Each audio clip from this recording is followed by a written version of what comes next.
Hey, what is the crack, YouTubers? Welcome to another episode of Two Bald Knobs. It's myself, Skarnir, And myself, Six Plus Stevo. and we're testing the wheels. We've been kicking the tires on this shiny new overlay that we've been gifted by one of our subscribers. Blinging, man. It's blinging. Looks Absolute blinging. absolutely badass. I love it. I love it. Um, He's got a I'll pop, channel. Yeah, he's I'll got. pop the link up Yeah, again for that, actually. give him a plug. Fair play, pale Straight orc. away. Absolute gent. Fair play to you. It looks really nice. I've only just become a subscriber of his channel, actually. I didn't realise he had a You know what I channel. mean? I And think he's only got 31 or 32 subscribers, so get your ass over there and get subscribed. definitely. Good orc But content. yeah, Pale Orc, thank you, mate. We're well chuffed with it. It looks just badass. It looks really cool. Absolutely love it. Looks amazing. It does. It looks really slick. It makes us, mate. It kind of gives the impression that we're quite professional. Professional. It's, I don't know whose leg you're pulling, mate, but it's Jesus. an optical illusion. Yeah, we might give the illusion that we know, we look like we know what we're doing, but Jesus. We're like that kid that turns up for like the footy game down the park, and he's got the full Man U strip with all the boots and everything, but can't play for shit. That's us. He's got Us. but he's got two left feet. That's definitely us, definitely. Um, yeah, so we're just chilling, having our old hobby. You know, quite a lot of people are locked down at the moment. Like how's that situation been for you, Steve-O? Are you crawling the walls at home or? Yeah, it's been a mixed bag, man. It's been a weird time of it. And yeah, it's been strange. So like today was the first day I've left. I've had like I've taken the kids out and we've just had like a walk around the block just to literally get them to stretch their legs for a bit and just get some fresh air, like get out of the house for a bit. And we've been in the garden and stuff because the weather's been nice. But yeah, it's basically my missus. She's still been working, so I'm at home with the three kids, and so yeah, it's been pretty. Yeah, it's been fairly tough going at times, but it's been all right. It's been all right. But today was the first day I got out of the house for a little bit, not for anything exciting because I had to go down to the doctors because I'm about to start some new treatment. But before I can start this new treatment, I had to get flu jabs and pneumonia jabs. So I go down the doctors and I've got to tap on the window, speak to the receptionist at the window of the doctors, and then wait outside in the car park until the nurse came and called me back round the back of the doctors to go in the back room, to go in the room to get my jabs. And then she's all masked up while doing it. And it's weird out there, man. It's weird. It's a bit crazy. Yeah. We're all Yeah. trying to make sure we don't get the T virus. I am. It feels like the zombie apocalypse is upon us or something. I'm just waiting for the hordes that start shambling around. You know, I'm finding it. Yeah, it's a bit Well, I've crazy. seen a few of the hordes shambling past my window, to be fair. Like, you know, there's a mixture. Some people are taking it deadly serious, and then I still see some people out there. Like when I did take the kids to it today, I see some people at the field playing football, like it was any other day. I still see a couple of people doing like just like what are you doing? Like go back home. Like what are you doing? So yeah, and I've seen people coming out of the past the local shop near us. They go past our window, and I've seen them like walking past with their can of beer and stuff. You know, just like I don't know, nothing's changed for some of these people. They're just it's still just spreading their germs as much as possible. Not one fuck given. But it is a bit strange. It's stay at home and wash your hands, you shite. The lot of you. Yeah, totally. Oh. But yeah, like for me, it's like I'm still working, so I do long shifts anyway, and I work nights, so it's kind of most of it hasn't changed for me. But then I can notice things that like there's less traffic on the roads, there's less people. I'm not going out to play games of 40k or BattleTech, or me board gaming that I do. I do like a social board game and meetup. It's that type of stuff. Not being able to like go around to me nans and have a cup of tea or go visit me mum, that type of stuff. You know what I mean? Those social aspects are affected, but like day to day, just like working and stuff. And I don't have kids, so I've dodged that bullet for now. Well, we're very fortunate, aren't we? In the fact that this has happened in this time. Imagine if this had happened like during the 90s. Your only contact people would have been via the telephone, the wired telephone, the one that was on your wall, or it's we've got social media, video chat, video calls, Facebook Messenger, everything now, WhatsApp, thousands of other things besides, and YouTube, live streams. There's ways for us to stay social and stay, so we don't feel like we're going mental and loopy and losing that connect with people. So we're very fortunate, really. So I mean, some people say it feels like the apocalypse and stuff, but look, we're still sat indoors, being able to order a pizza and watch Netflix and shit. I don't think we got it too bad, have we? Yeah, I think you have a point. Like if it was back in like the 90s, you know what I mean? You wouldn't even be allowed to hog the phone. It'd be like, get off that phone, I'm waiting for a call. You know what I mean? Yeah, your entertainment would have come from your 4 channels on the telly and your teletext. Yeah. Oh, what's on the teletext? Getting our 40k news on like CFAX or something. Yeah, definitely. It's gas. Like my family, they're all they've been doing WhatsApp group calls, I think, and they've been all playing bingo together. So they've been doing like online sort of playing bingo. I don't know. I haven't popped in to play bingo, but fair play to them. Like they're all doing bingo and playing other games and stuff like that, so people can keep themselves entertained. In our hobby, there's quite a lot of people are playing tabletop simulator to play games of 40k. Quite a few people are getting into that. It is a simulator on Steam. Where you can play any board game. You just have to download. It reminds me a little bit of Battlescribe. Do you know the way, like with Battlescribe, you download the platform? Yeah, it's sort of a community run thing, isn't it? Yeah, and then all of the files will be like made by members of the community. So you'll get Tabletop Simulator, and you'll have to find files on the Steam Workshop. It's like, oh well, I want the orc forces and blah blah blah, and this type of table and terrain. It's that type of thing. If you're used to making army lists with a battle scribe, then you'll kind of understand. Plus there's tutorials, but yeah, we've a lot of time to ourselves. I'm still trying to chip away on these looters when I'm not in work, in my spare time. That's what I'm going to be working on, just getting some bases painted grey. The paint boy as well, still need to do a bit of work on him. I'm slowly getting there, slowly chipping away. What about yourself, Steve? What are you working on tonight, mate? I am working on my weird boy, who I'm going to attempt to show on screen. All right, hold on. Do I have something? Steve-O's going for a close-up. We don't have a frame for the close-up cam, so forgive us. I've got nothing I can hold on. Let's see if he shows up all right. Let's see. I hold him. Yeah, he's not very in focus, but you get the idea. He's coming along quite nicely. So yeah, working in like some little. He's got very. Obviously, he's very feral looking, but I've managed to work in a couple of little bits of yellow on him just to tie him in with the rest of the army.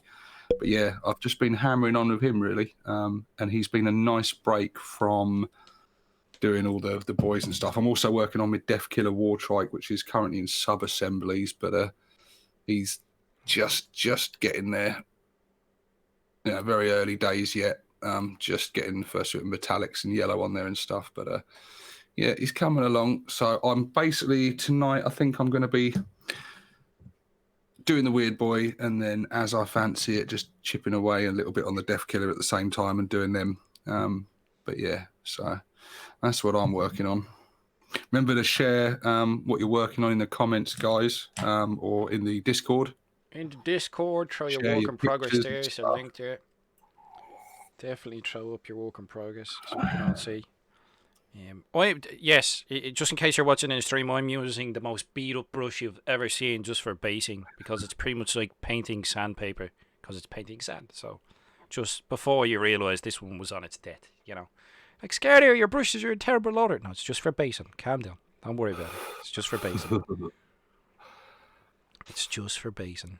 The VD's telling me to make my weird boy's hair yellow. He doesn't have any hair, mate. What he's actually got on the top of his head is an exposed brain. So I'm going to be going for some pinks and purples on that. But it's not a Games Workshop weird boy, though. No, no. And Dread will be able to say in the comments section who it's from, because he remembers and I keep forgetting. You keep It's from forgetting the so it's a third party it's a we're buying. little, very small time third party company. But it's sent to me by one of my subscribers like over a year ago, ages ago, and he'd just been sitting in my bits box, and I think he was sat there for so long because there was some serious cleanup needed on him. There was quite a bit of bad slippage, some really bad sort of mold lines and stuff on him, and the resin that he's made of. In cleaning him up, I broke one of his nails. I broke the ball off his bit. I had to do a lot of repairs as I was going because he's so brittle and Yeah. fragile. And even his staff, like it's got a lot of like flex to it. It's so the quality of the resin is quite difficult to work with, but the sculpt though is just beautiful. It's one of my favourite third-party miniatures I've ever seen. Really, I'm really impressed with it. It's a really cool sculpt, very cool design. Dread is saying it's the Green Skin Brothers. Apparently, I've never even heard of those gits. No, me neither. I did have the packet somewhere, but I think I threw the packet away. But yeah, I think a very, very small time, but really cool. Really, really cool. So yeah, I'm going to continue chipping away at him tonight and get him done. It's so much fun painting a single miniature. It's I a love different painting a single experience. miniature. Yeah, it definitely is. Even if you're doing like batches of 10 guys or batches of 15 or whatever, when you turn around and you take your time on one character, it's like it's like a sort of you can relax a bit. You know what I mean? Yeah, it's fun. It's fun. It doesn't feel like a chore. It feels like fun. You know, just as you're getting bored of doing one bit, you're switching to a different paint and paint another bit, and you feel like the progress is happening a lot faster. It's happening right before your eyes. Like, you know, in a day, I got him from black to that. He's got his green skin done. He's got all his furs painted. He's got his staff and his skulls and teeth, and got yellow bits on there. So, you know, whereas usually in a day or whatever, I'd have done like, oh, just the green skin on a whole batch of them, or just the armor plates on a whole batch of them, like one color.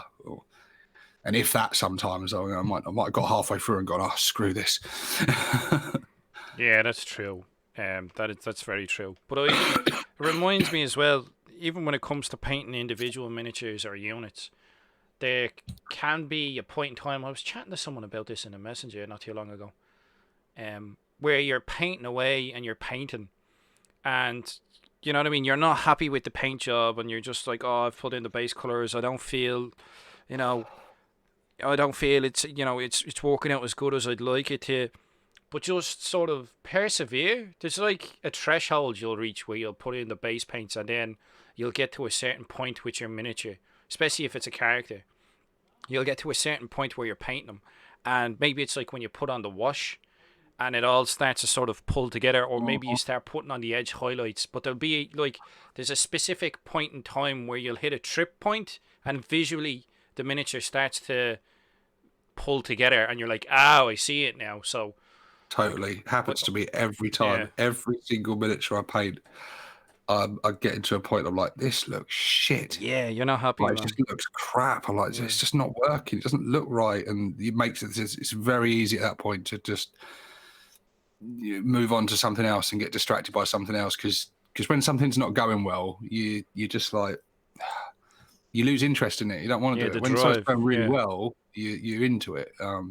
And so yeah, it's so important to just stick at it at that point, because it does come back together. And like you say, it's usually, for me, when I apply the wash, I get the army paint, a soft tone on it, splash that all over, let that dry, come back at it. I'm like, oh, that's just suddenly looks so much better now. It's all the shading and stuff's in there, and then even when you step up putting that final edge highlighting on, and then you stop back, you're looking at, oh, that's really made it pop. That now that's really given it whatever it was missing. But yeah, it is important to just keep on going. And I find, like, obviously I'm going over a black undercoat, so when I'm putting on the green skin, it takes a couple of layers and stuff. You put that first layer on, it's looking all patchy and shit. You're like, oh, this looks awful. But then you like keep going, get a second layer on, then you're like, oh, that's better, you know. But yeah, it's you've got to try not to get disheartened, but easier said than done sometimes, especially if it's a real pig of a job or you're batch painting tons of them, because it can take quite a while to get to that stage. That stage where it starts looking not shit. Trying to hack your way through the the forest of miniatures with your paintbrush until you can Yeah. you can see that clearing in the distance. I'm like, there's light at the end of the tunnel. You know, we're Well, nearly there, lads. this is where I've been able to, because usually I can only do painting in the evenings, but even with the kids at home, what I've been able to do just a little bit here and there, like this is why I did this guy yesterday. I thought, you know what, while the kids are entertained, you know, they're all doing their own thing and stuff. They're watching their cartoons and programs, and they're all occupied with their tablets. I thought I might just. So I sat down in the living room with them, and I brought a couple of paints down with me. And I sat with him just with the painting handle and the sofa, just getting. It was like, so I was able to get like a little 20 minutes here and a little bit there, and that's where a wet palette comes in handy as well, because it's there. It's not going anywhere. The paint's sitting there, still wet, and then you can just come back to it and dip in and out of it. I've got 15 minutes here. Like, I mean, I did a bit on him the other day actually, just before we went out. And the missus was like, "Oh, I'm gonna give me like 2 minutes to get ready," and I thought, well, I know what that means. So I think we all know. Grabbed the paintbrush, threw on something, and I started doing just a little bit of painting. I spent like 15 minutes, and then was like, right, ready, cool. Washed off the brush, went down, and so it's wet palettes are great for that, man, to keep you motivated and going, because you can dip back into it. You don't have to do all the prep work beforehand. You can just crack open the wet palette and dip back into it. You know, mix it back to consistency again, and away you go. Yeah, it doesn't take much to bring them back to life. They really are like paint savers. Oh, massively. And if you know you're not going to be going back to the wet palette for a while, you can throw it in the fridge and it'll actually last a good bit longer. You might get a week out of it, depending. You know what I mean? You can. Mrs. really... might get a shock when she goes down for a midnight snack. Yeah. What the fuck is this? Someone's been eating your sandwiches on you. It's like hors d'oeuvres or something. That's it. Caught out. Dipping your fingers into tubs. It's like, gee, they're black, metallic. Someone have you puts it in the wrong tub. You come back, crack open your wet palette, and I'll find a half-eaten cheese sandwich or something. It's like you thought drinking your paint water was bad, mate. Oh, there's a surprise for you, you know. Dread would still eat it. Well, he chugs contrast to keep himself going, so I'm sure a painting palette would, you know, be no hassle to him. That's what he's hardcore. It's a mug of Yorkshire tea with a contrast chaser. Definitely, man. Definitely. And I find when I'm doing miniatures, even if I leave, like, I don't know why my room does be dusty as hell. I don't know why. But I always find, like, I have this old school tank brush that's pretty much, like, dead for painting. But whenever I leave miniatures on my desk, even for a couple of days, I always give them a dusting. Just a light dusting, so that when you're putting the paint down, that you don't end up, you know, painting dust into your miniatures, which you don't really want. Let's be honest. It's not the best result we want. I've taken a leaf. It was Nick Beer actually. He's got a quite cool system where he's got like a little, it's like a cake tray, like a tray with a top lid on it, and it's like for transporting cupcakes and stuff. But whatever his projects is he's working at the moment, he keeps them on that tray. And he keeps that in the living room. So when he sits down to paint, he just pops the lid off and cracks straight on with it. And then when he's finished, he pops the lid back on to keep him free of any dust and stuff. And yeah, I've started doing that. I've got my what was my bits box, is now my half-painted miniatures box now, to keep them dust-free. So you're a work in progress. I'll leave them on the side, like these ones have been on the side, but like I say, once a couple of days have gone past, dust and shit starts settling. Especially if you've got a cat like me who likes to sit on my chair right where I'm sitting now, and he likes to be a dick at times and sit on top of my miniatures. The definition of a cat is just like, yeah, they are. Cats are dicks. They're assholes. I love them. I'd like to remind the viewers that this is not 6 Plus Stevo's channel, so you know all that cat hate can be directed to his channel. We've nothing but love for. I hate cats. I own a cat. So I'm well within my rights to hate him. He's earned that hatred. Oh, I love watching he knocked my tank busters over the other day. That's what I mean, man. I love watching those videos where cats are just sort of sitting there looking at people, and there's like a glass in front of them, and they're just like, "Yeah, fuck you." I was actually on video chat to Dread at the time when he did it, and I think Dread saw me on this camera shoot out that door, chased him down. Fuck off! He sat on top. I had a couple of empty GW boxes, and then my tank busters were just on the floor next to him. And then he came and sat on the boxes, and the boxes, of course, he thought they were full of something. He thought, oh, nice. He loves boxes. He always wants to sit on a box. They always And do, he man. knocked it flying. It came, knocked it. I was like, oh, yeah, fuck off. Give up the ghost. I'm starting to See, run out of Esh and Grey. Ian Wyatt says in the comments, cats are twats. They are, but I still love them. Cats are awesome. It just depends if they decide to go scratch post on some of your favourite furniture. Or the carpet. Oh. I don't have a cat, but yet, like, I've been around them enough to know. I'm like, yeah, I see here. They're hilarious. So what's everyone else working on? Chat away in the comment section. Tell us what you're working on. Have you, has anyone started any new units with the Psychic Awakening? Because there's a lot going on. We won't go into detail about it here, but when we get the chance. Has everyone gotten their stuff? Because I know there's been some delays as well because of what's going on in the wider world at the moment. I, myself, I don't know when I'm going to be getting my Psychic Awakening and the content of the box, but I'm not too bothered myself personally. I know some people are a bit upset about it. I can understand if someone's starting in the hobby and maybe like that's one of the first few box sets that they've bought. I can understand people being upset, but you know, realistically, I can't be annoyed with Games Workshop. It's like, you know, they're taking care of their staff. They've closed everything down. They're being sensible, so I can't be annoyed with them.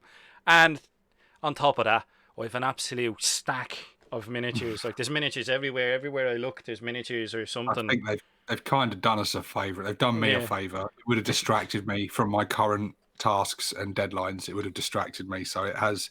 I think they've done me a real favour. Actually, kept me focused on this stuff until I get all the new goodies in my hands. That's it. Get that backlog sort of painted. Like I was thinking to myself, I think I built some of these looters back when looters first came out, and I undercoated them like metallic. I think in like 2014 or 15, and it's like, oh well, I'll paint them. You know what I mean? Try to get 1,000 points painted up. I love how Dread's being optimistic whenever he's chatting. Oh yeah, lads, we'll get 2,000 points painted. You know what I mean? Yeah, where did that come from? We'll get bond reports in, lads. I'm like, I said, Dread. I said 1,000. 1,000, my friend. 2,000 is going to be quite a way off. Oh my god! Hey, I might even make a miracle and make 1,500, but I ain't getting to 2,000 anytime soon. I'm not even at 1K yet. I'm working on it fast though. But yeah, 2K. Whoo! Yeah, no, that's a little way off. Yeah, it's a little way off. But the units you're painting to try and get a painted army, like what way are you approaching it? Because the way I'm going about it is I'm trying to focus on units for my base collection. I'm not thinking of like a specific army list. I'm sort of thinking of, right, I want 3 units of 30 slugger chopper boys, and I want 3 units of 30 shooter boys, and then I have me 2 units of 15 looters. But they're like blocks that I want painted and ready to play games that I can pick from in future as well. So it'd be like if I want to make like 4 truck boy mobs with sluggers and choppers, I can break up some of the units and I can do that with them. You know what I mean? And then have some extra knobs painted so I could divide them up into the units and mix and match a bit. That's how I'm approaching it. Like, what way are you going about it? Luckily for me, the style of army that I like playing, and from a play perspective and a fluff perspective, is a dread mob. And so I am going for an elite army. It's a very mechanized army. It's going to be primarily killer cans, death dreads, mega knobs, tank busters. I'm going full Bad Moon in that they love all the flashy, expensive stuff. So it's high armor, high damage, you know, stompy and shooty is what I'm going for. So it's done me a real favor in that respect, in that I don't have loads of boys to do. That's what I'm trying to address at the moment, though, is to make it a battalion army. So that's why I'm working on my a unit of grots and a unit of shooter boys, as well as my tank busters at the moment, to get those 3 units of troops. But yeah, eventually I will expand into doing more shooter boys to have more. But yeah, like I said, I don't see my slugger chopper boys ever being painted.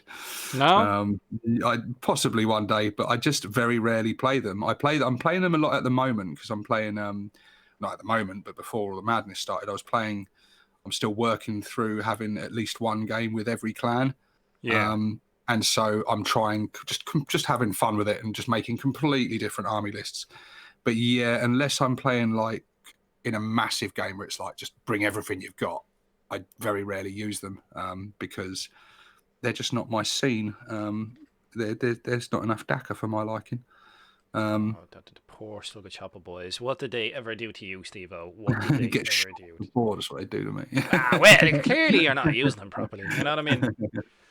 Nah, they do all right for me. They do good. They just don't. It's never been. I've always just loved that Bad Moon style and stuff. I mean, when I first got back into it, just at the beginning of 8th, and I just bought loads of the Battle for Vedros sets to bulk out the core of the army and just fill up on boys and stuff. So I was using them a lot, but I was still using Bad Moon traits and everything, but I wasn't really getting the benefits from it because re-rolling ones with your sluggers doesn't really achieve a whole lot. And it felt like I was just playing a generic orc army. It wasn't my orc army. And then as I built my collection and started getting my cans and my mega Nobz and tank busters and things, I was, this feels like my army now, and it feels like my theme and stuff. So yeah, it's cool. It's just happens to be that the style of army I like and the clan I've gone for and everything, it's helped me in that. Oh, good. I don't actually have a huge amount to paint compared to a lot of orc players. If I was playing like your typical goth army with just hordes of boys and Nobz, that'd be tough going.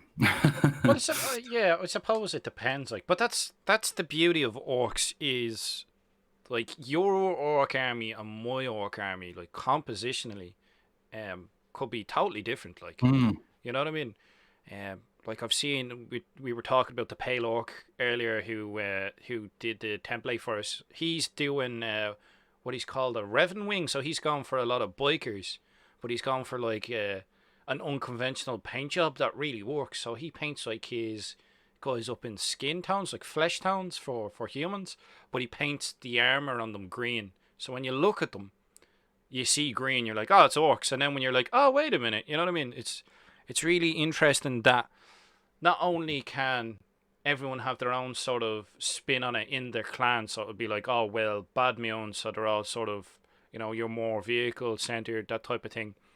But then two Badmion players could have a different approach as well. It's like one of you could be like, Grease's Gold Tooth and everything's painted in gold or whatever, and the other one's gone for a different sort of approach. I like that about orcs. I like the fact that you'll get a lot of variety between orc armies and orc players. And I think from what I've seen from the Psychic Awakening book, the Saga of the Wolf, I'm like, why didn't you just call it Saga of the Beast? What, it's all about Gazgul. You just call it the Saga of the Wolf. Prophecy of the Wolf, isn't it? Saga of the Beast, Prophecy of the Wolf, I think it's called. Or whatever it's called. It's all about the orcs. It's I think that book's going to kind of help in that regard, that we might see people start to play a few more units that normally we wouldn't have seen on the board.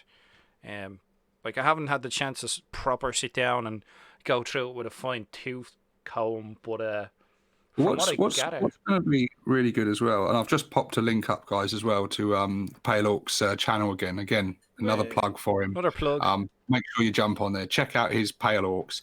I've only just become a subscriber to him today because he's been a long time viewer and subscriber of mine, but it's one of the things that's passed me by, or I've missed it and didn't realize he had a channel going. So I'm really pleased now to see that, and I'm like, oh, I know what I'll be watching tomorrow. I'll be going through his back catalogue of videos. So I've found a whole host of new Orky content to watch. And us here, guys, the 40k community, we want to promote, other Orc channels. More Orc channels. More. We don't see them as competition. No. We see them as we make videos and we do this, which is great. But we still want to watch other videos from other people. We want to be entertained as well and watch your content and stuff. So, if anyone out there now, if you've got a channel, you're making all videos, share a link to it right now in the comments section where we share it in the 40k community. But back to me original point where you're saying about the variety in army stuff, what's going to be really good when me, yourself, Dim, Dread, and then anyone else as well, when we start doing, once we've got these sort of forces of ours painted up and we start doing bat reps, I think what's going to be really good about our battle reports that you can't say about a lot of the battle reports currently on YouTube is that I don't think we're going to do it from a meta perspective. We're going to do it. We're going to be competitive, of course, but we're going to have fun. We'll come with some fluffy lists, some themed lists. And I think there's not enough of that on YouTube at the moment. A lot of battle reports these days tend to focus on the meta, which is just nothing wrong with that. And, you know, they can be good to watch, you know, like that. But it's good to see some good fluff and good lore. And hell, who knows where it could go, man? We could be doing playlist campaigns and stuff, you know, story-driven campaigns, and we can get some good shit going, man. So I'm looking forward to when we get this stuff painted. We start, you know, meeting up for games and doing little mini tournaments, campaigns, you know, story-driven sort of narrative missions. It's gonna be good shit. I'd say it'll be a good laugh, alright. Definitely. But yeah, I understand what you're saying. There seems to be, like, the main focus of the hobby seems to be, you know, it's not everyone, and everyone has different, you know. It's good in that the hobby's like that. That it's, if you want to play super competitive, you can, but that's not everyone's cup of tea.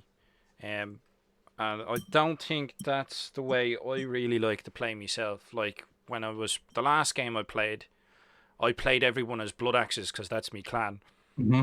Even me looters. And it's like, but realistically, if you wanted like the best out of that unit, I should have like brought different attachments and made them bad muons so I could do showing off and stuff, which I've done in the past. But I like that you can have your specific themed army.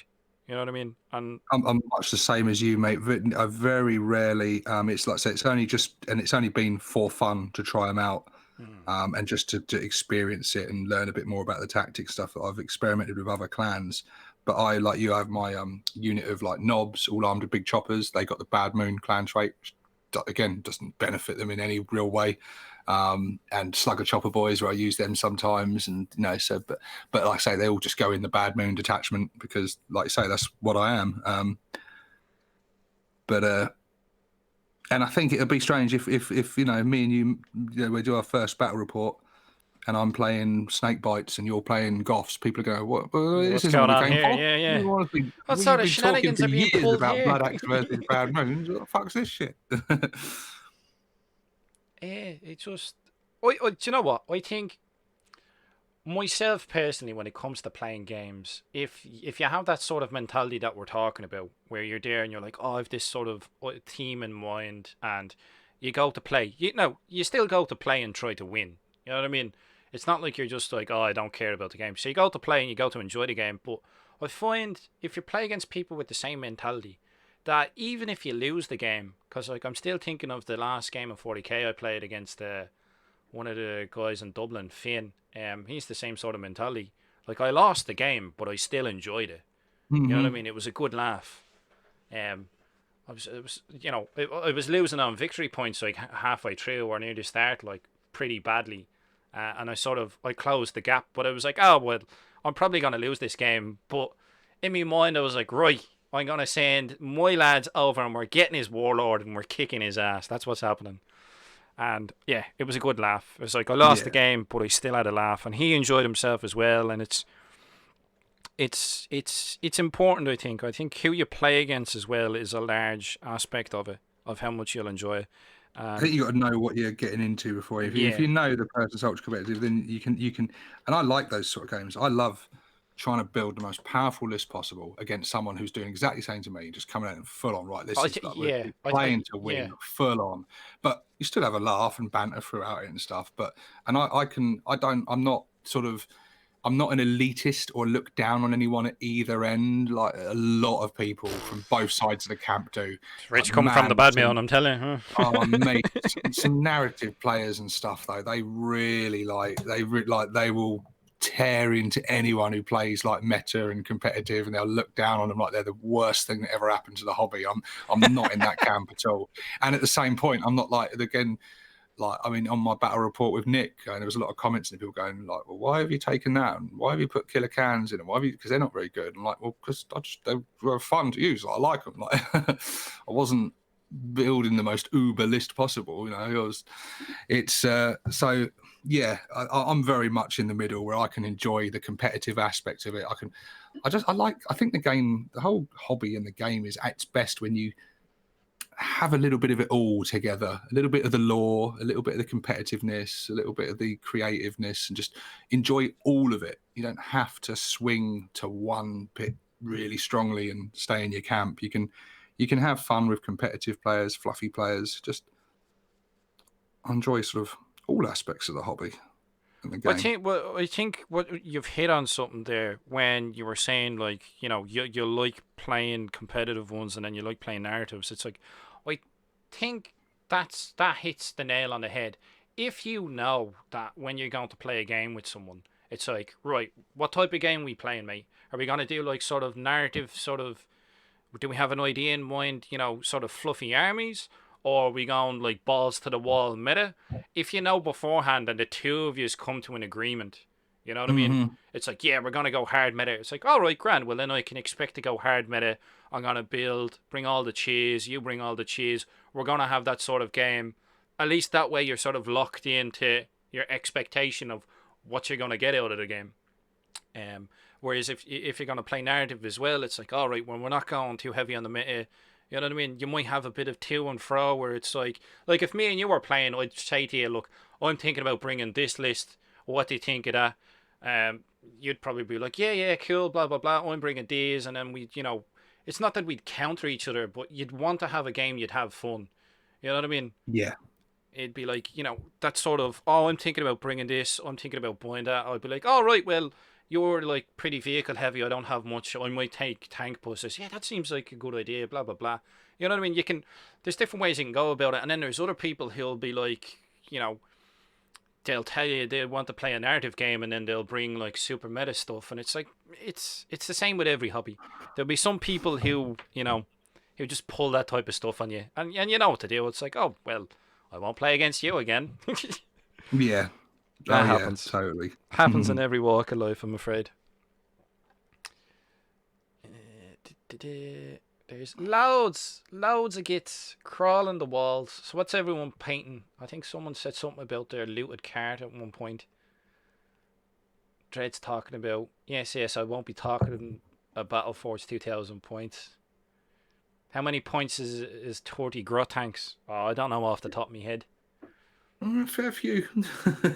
Yeah, they're well. What were we looking at? We were talking about we were looking at that psychic awakening there earlier on, and we were just talking about points of mech guns. Aren't some of the mech guns like 60 points a pop?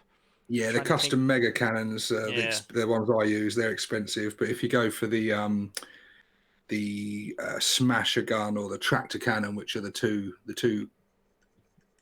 good meta ones and also very good value for money, they're a lot cheaper. And nobody takes a bubble chucker. I don't see.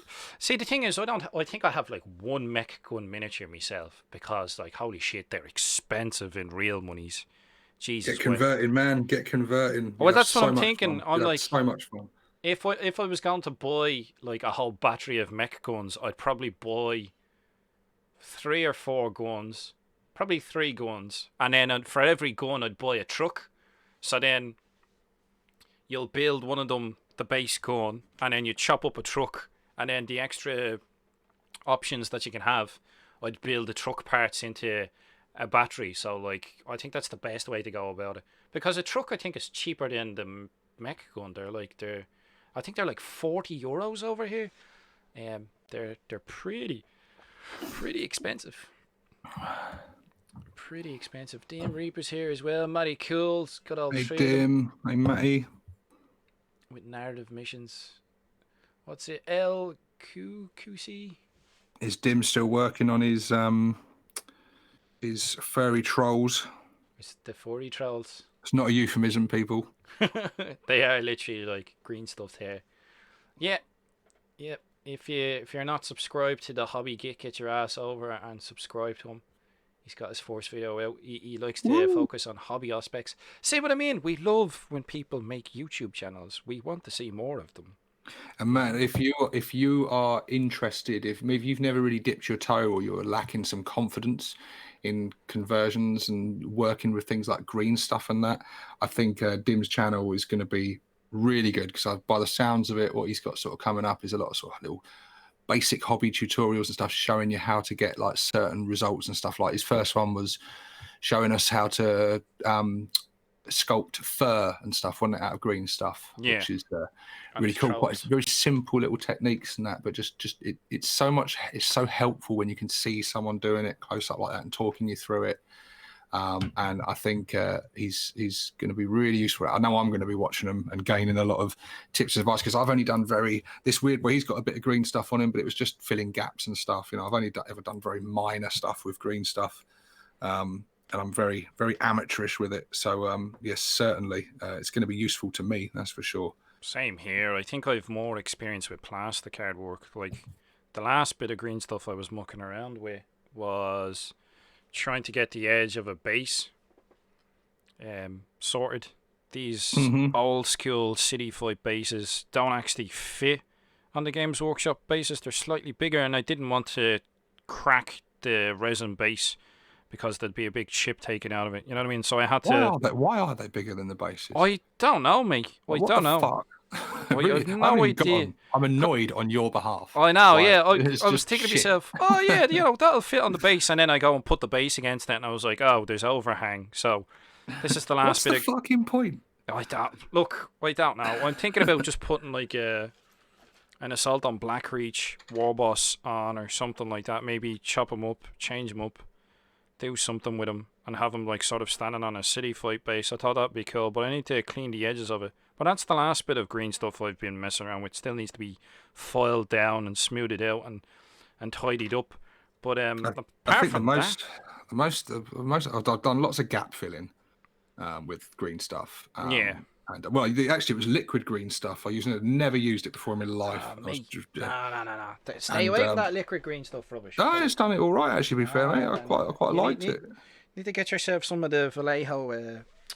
Jesus, I need to move stuff here and hopefully. Yeah, no, it worked. It worked. I was like I say, it worked. It worked all right. I had a voucher for GW and I bought some bits. And I had a couple of quid left over from the voucher, and I was like, try that and it'll be handy.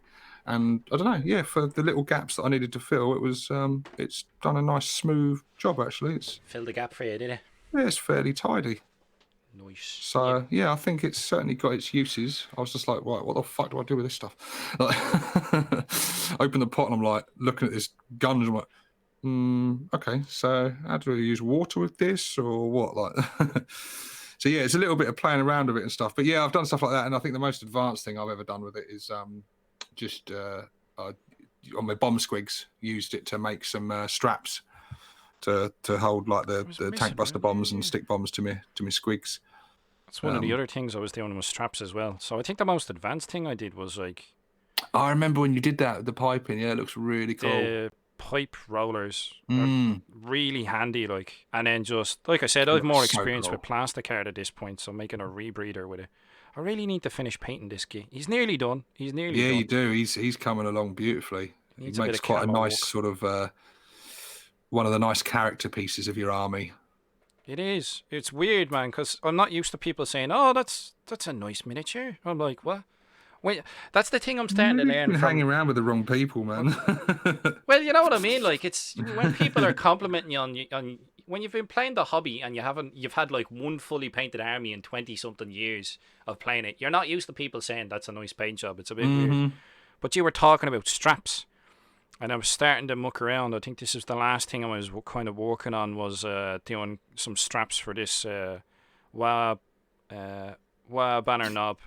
I was doing some green stuff, just mucking around with it, trying to get straps done. But what I did was I rolled this out. I rolled it flat out on some baking paper or baking parchment or whatever. Let it dry a little bit, let it set for a bit, and then came back and cut it, and so it was a bit rigid, and super glued it in, just so I had something to hold the shoulder pad up. And then I'm actually thinking about coming back and doing little tiny squares so I can do like checked. So I'll make it look like leather because like I don't have that much experience in it's very flat. Like I didn't sculpt any detail into it, so I think I'll put plasticard detail on it and then make it look like there's like metal plates nailed into or riveted in.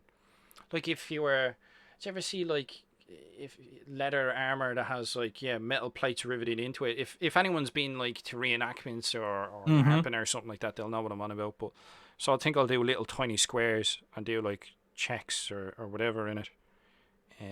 Yeah, this will be cool. We'll get him done. Trying to get a speed freak look for this guy. Finish him up for the person I have to send him off to. Drill his barrel as well when you know when we're allowed You to said order it, stuff again. but you've just stirred the hornet's nest now, man. You're So drill, fucked in the comment section. drill You your realise that, barrels, don't you? You have just. drill your barrels, Scar. I'm like, no, just to annoy you, no. But yeah, that's as much as I've dabbled with green stuff. A little bit here and there, nothing too swank, you know. You know yourself. Yeah, I know. It's yeah, much the same as you on my bomber squigs. It was very, very simple. It's literally just I did a very simple technique to what you said. Actually, laid it out and cut little strips off and wrapped it around and that. So it's very basic, but it's literally just had to have some weight. I didn't just want to stick the bombs on the squigs.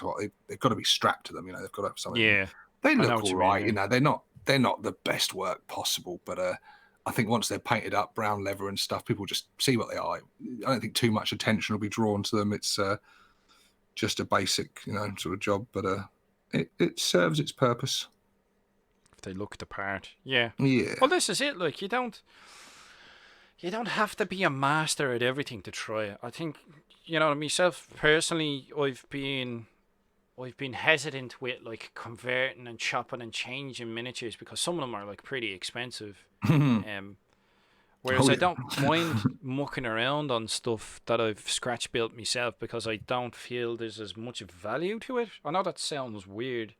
You know what I mean? You might stick like 20 hours into making something and it's like, Yeah, it's got yeah, a value to you, but less of a monetary value. yeah. I'd be like, yeah, Jesus, I'll take a saw to that. It'll be grand. You know what I mean?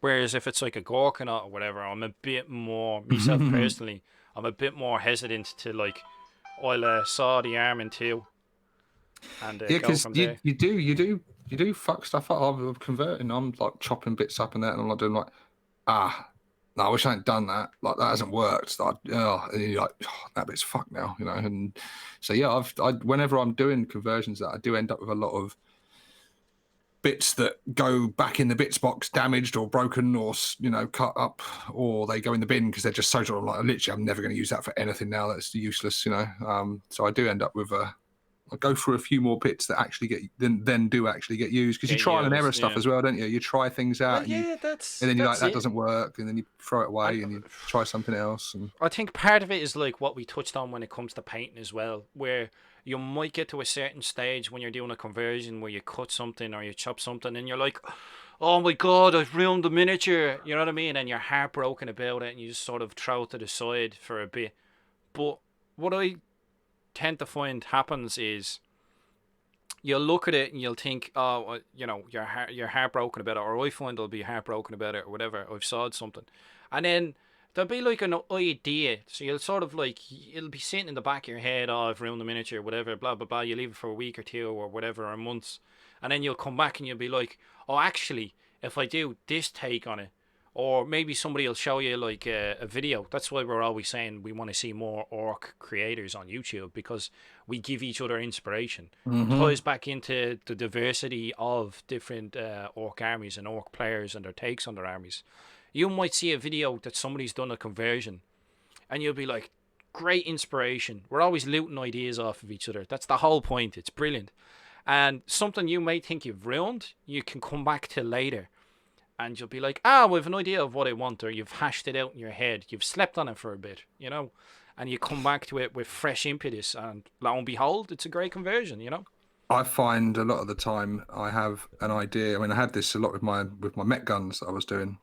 I had an original sort of design idea in my head. I knew what I wanted it to look like and what parts I was going to use. And then I start the project. I'm halfway through it, and the parts that I was going to use they can't gel together quite in the way I envisioned, or they don't work quite the way, or the scale wasn't. I remember the scale as being bigger than it was, and when I got the actual part, I'm like, it's a bit too small for that actually, and and then I end up just right, that doesn't work. Looking through the bits box, that's completely different, but that looks quite cool, and it totally changes it, and it ends up being something vastly different from what you first envisioned. But that happens to me a lot through conversions. What I've got in my head isn't always what I end up with, but sometimes what I end up with is better than what I had in my head. Or it's you just kind of just make it up as you go along, like any good orc mech. Well, that's it, man. You can get away with it with the orcs. I think that's one of the great things about collecting orcs and doing hobby with orcs is the amount of freedom of creativity you have with them. I think you have a level of freedom with them that you just can't get with any other army in 40k in the whole of the hobby. Like, I really do. Like, I just don't see the level of conversions that we have. You know what I mean? The amount of people who'll do plastic card work. Now, I'm not saying it's not there. It's just, it's like the orc players are like the super concentrated version of that type of thing. You know what I mean? Yeah, there's no other faction that comes close, is there? Probably the closest would be Chaos. I mean, Chaos are pretty a good faction for converting, but yeah, no one else comes close, and it's good.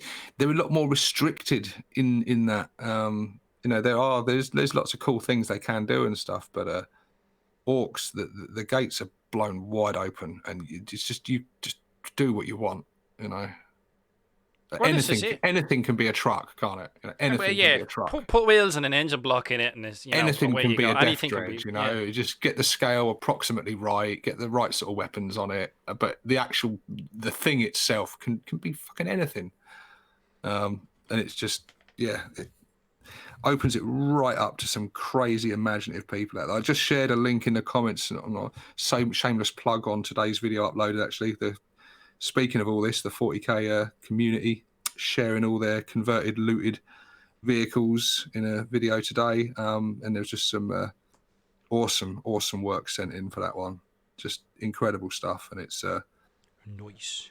Yeah, it's a great one to inspire people, and some really good ideas. Definitely got my imagination going, and there's some ideas in some of them that I'm definitely stealing. Oh yeah, we totally loot ideas off of each other. That's half the fun. It's like, oh, that's brilliant. I never thought of that. My favourite part of conversions is when somebody does a conversion and then you'll see the miniature and you'll be like, oh, yeah, well, I know where that bit came from. And then you'll be like, oh, I know where that gun arm came from. And I think you'll definitely like today's video then, mate. Yeah, I like this arm, or, someone puts a grill somewhere. I'm like, I think that's off a Man Rush tank. And then there'll be like an exhaust from the battle wagon, and you know what I mean, there'll be bits and pieces everywhere. I like that. That's my favorite part. It's sort of like those what are those games, the games you have on Facebook where it's like there'll be a picture and then you have to pick out the differences and stuff like that. It's a little bit like that. You sort of sit there and you go, ooh, and where did this bit come from? Spot the parts. Exactly. Spot the parts. Name that kit. Exactly. There you go. I think we've got a game show. A potential game show going. It's a good answer, but it's not right. And what have you brought for us today? Well, tonight, Skarnir, I've bought a battle wagon. Throw it under the camera there, we'll have a look. Come on down. Yeah. An audience and everything. Hey! Audience full of orc players, armed with Nerf guns and LARP choppers just baiting each other. Be so funny. Nice to see you. Whoa! I think would be, let's American be honest. Viewers have got no fucking clue what we're on what about. We're talking about, yeah. Actually, a lot of those shows do exist, but with very different hosts. No, I always think that's funny when you see like a show and it's either it's an American show that's been brought over to the UK or even Ireland. Ireland does get its own versions of shows, and you're like, what is this shite? I always find it funny when it's being presented by someone different. Do you know what I mean? Because I think a lot of it can be like the personalities of the presenters. Yeah, like Top Gear and stuff like that. You know what I mean? It really does sort of come down to the personalities. Like, I'm sure somebody else could take the mantle of two bald knobs off of us, but it just wouldn't be the same, Steve. Not on toot my own horn here or anything, but wouldn't be the same. Wouldn't be the same. It'd be a second-rate show, wouldn't it? Just sort of, I don't know, called something crazy like two hairy knobs or something, you know, just copyright infringement and that. That's it. We'll have to take him to the cleaners. How dare you? Have to settle out of court. We will take no less than 2 more kids in the stomper. I'll have a little look what's going on in the comments section. We got here. Dreadwires is piping up. I hope all you gits are keeping yourselves safe and are taking all the proper precautions, stocking up on Agrak's Earthshade. Pale Orc says, yeah, the Forge World model is an awesome sculpt, but the Death Killer Wartrite kit bash is insane. So happy with it. Oh, it must be something a little bit earlier in the comments section. They're chatting about conversions and stuff. Yeah, I think the Pale Orc did a Revan Wing conversion, so he's done his own sort of biker boss conversion, and it looks pretty sweet. The Hyper Sapien says the US version of In-Betweeners. There's been some terrible US versions, man. We were chatting about it between ourselves earlier, but has anyone ever seen the attempted American version of Red Dwarf? No, I haven't. So bad. I never knew such a thing existed. They did. I think they only did one episode, a pilot episode. Well, it was that bad, was it? Yeah, it's terrible. It's terrible. It's just got. And why do Americans do it, man? They do it with every show. Like, we have a lot of American imported show and a lot of imported shows over here, and we'll watch them. And, you know, we will watch, there's certain cultural references and lingo and stuff that does get, lost in translation sometimes. But, we've grown up watching Hollywood movies and American TV shows and stuff, so we just get their shows. But then they get one of our shows and they're like, yeah, that's really good. They don't just buy it and put it on telly. They have to do it, get an American cast, change it all and put it on, and then wonder why it doesn't work. It works. I don't know. The American Office was hugely successful and it's had now more series than the British Office, isn't it? Which sometimes it works, but I don't know why they've got to do that. Just watch the show. Get the show and watch it. And people, who knows? The American audience might actually like watching some British programs, isn't it? I've only watched a little bit. I don't really watch much like TV anymore. It's like YouTube, Netflix. You know what I mean? Yeah, same. I very rarely watch TV now. There's certain shows I will watch. The last few TV shows that were on that I would make a point of watching are not really on anymore. Like Top Gear was one. I always watch Top Gear without fail. That's gone. Well, it's still there, but might as well be gone. Because again, like I say, the host. Not bitter over that at all, are we? Just what were they thinking? And poor old Chris Evans, man, the fucker had no chance. Whoever you put in after them was screwed, weren't they? He had a possible job. Smoke me a kipper, I'll be back for breakfast. Lugging us. we get the reference. We like. What a guy. Dwayne Dibley. Dwayne Dibley. Oh man, the haircut on that. That's Again, we were chatting in our chat group earlier before we went live, and I said that when I was in high school, I had the 90s undercut bowl cut, and I had the train track braces, and they after that episode had been on telly the night before, because everyone used to watch it when we were at school. And I come into school the next day, and a teacher sent me to like one of the other classes to go and get something off the teacher. And so I had to go and knock on the door and come in, open the door, and there's another class in. And I walk in. As I walk in the room, someone just yells out, "Dwayne Dibley!" And that just stuck for the next few months. Everyone just kept yelling to it. But it was, I was such a fan of the show. I was found it just as funny as everyone else, Oh my God, I'm Dwayne Dibley. Oh, gas. Yeah, Red Dwarf is hilarious, man. I never really watched it though growing up. I watched it like about 3 years ago. I think I just like discovered it, and like I knew about Red Dwarf, but I never sat down. You were late coming to it, man. Yeah, I never sort of sat down and intentionally watched it until a few years ago, and then I just smashed like 8 series. It was one of those programs where like it would be on like a Thursday night at like 9 o'clock or something, and then like the next day at school you'd be in the class when you're supposed to be working, and you and your mate would be sitting there going, and when this bit happened, did you see it last night? And it was just one of them things, and people would just be, it was a real popular show. I thought some parts of it were bleeding hilarious. Oh, yes. when they go into the reverse world where everything happens backwards. It's the scene right at the end, just before they've had their adventure. They're getting back on the ship, and Cat decides to go and take a dump in the grass. And obviously everything's in reverse, so you just see his face pop up on the screen, like, and it's jar. I can watch that, like I can rewind, but it just has tears coming out my eyes. His facial expressions were just such a good show, so good. Pretty funny. Just don't make them like they used to.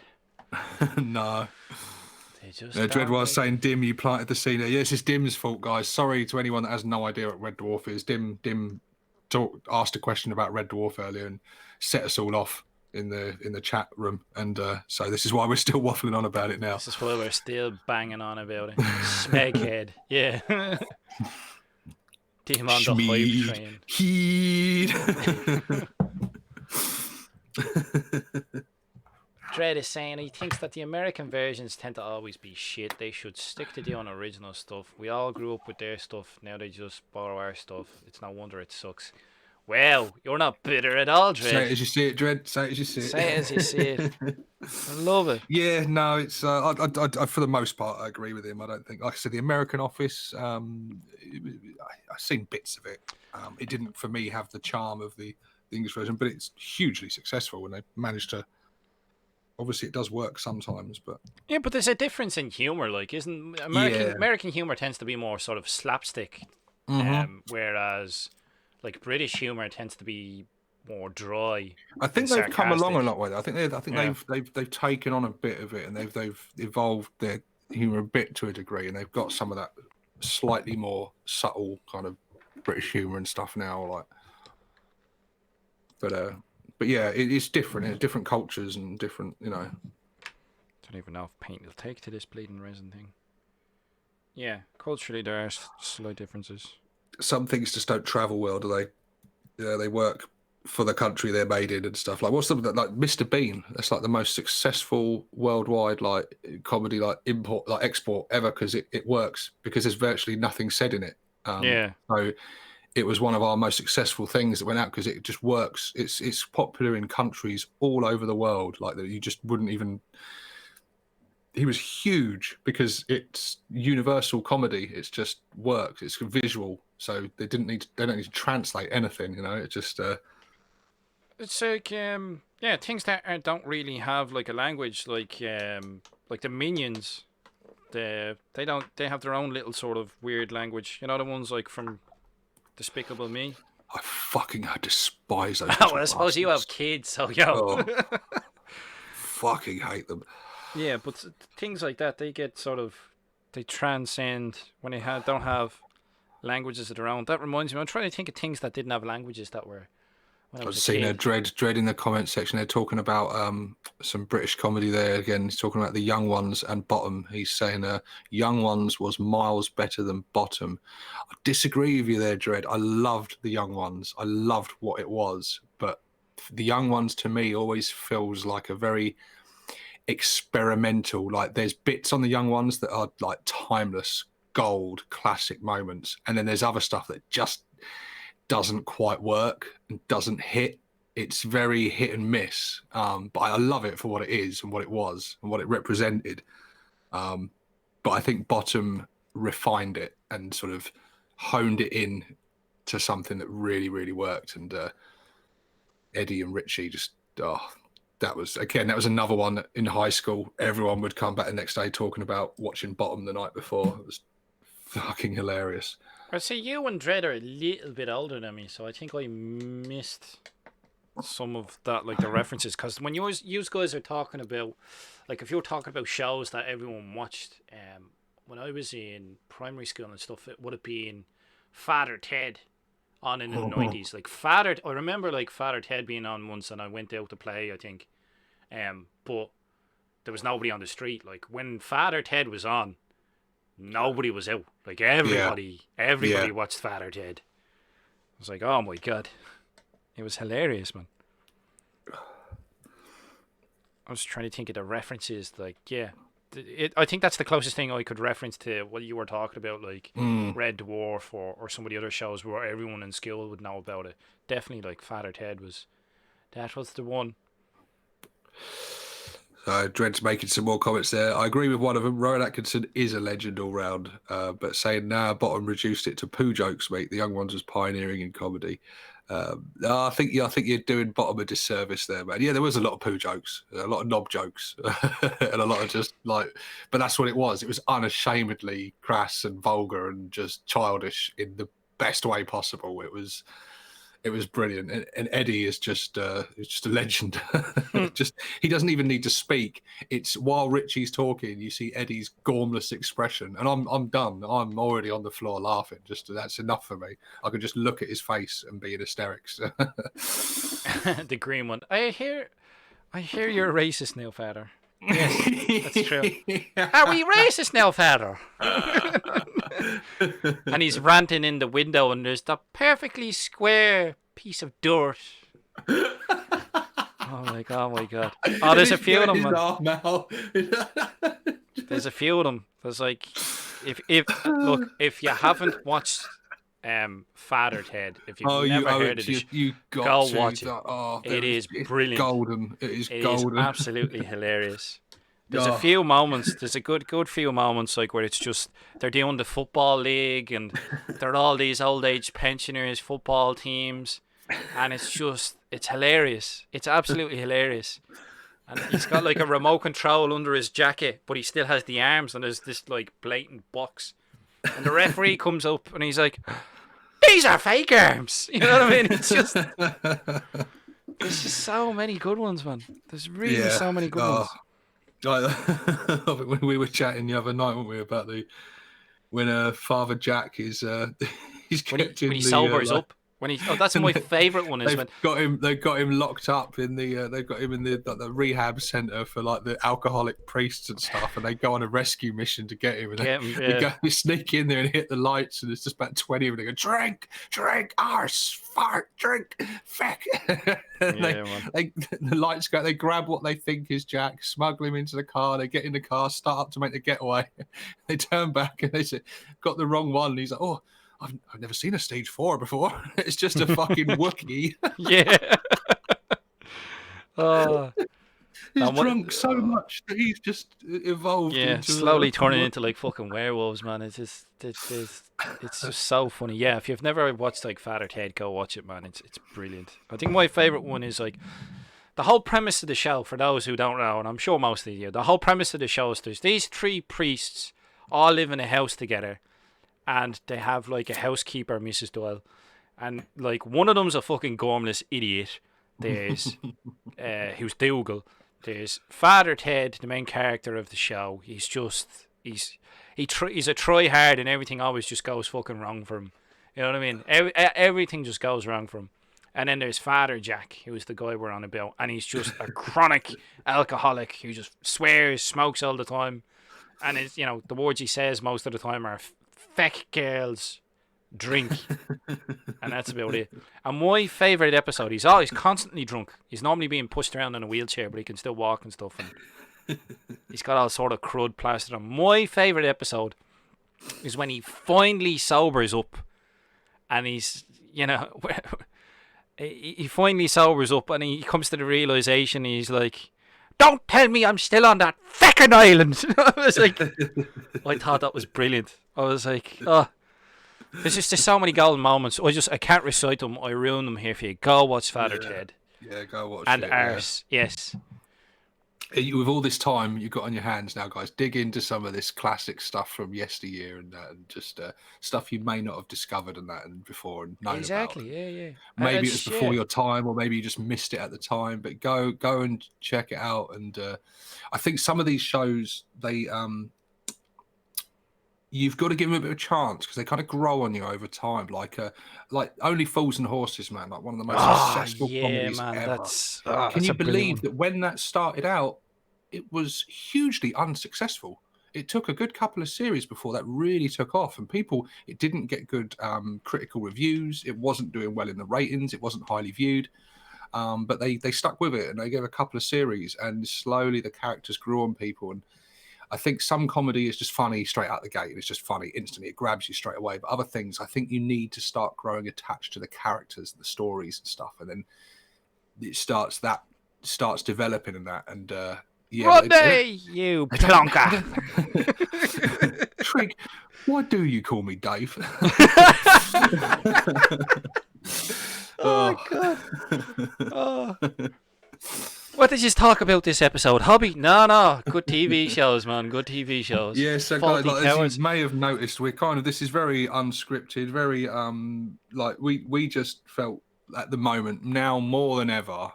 And I know Dread's been doing a lot of live videos lately as well. It's just we're all, I think doing this is important at the time. You know, we're doing a bit of hobby, we're having a chat, having a laugh, and that's what we wanted to do tonight. Really, that's it, man. Just cheer everyone up and just have a laugh, you know. And I think I keep telling this to my missus as well, and anyone who will listen, stop watching the news, stop fucking just consuming yourself of all that bullshit out there. Like, you need to know key information, but short of that, fucking scrap it off. Go and watch a comedy box set, go and watch a movie, go and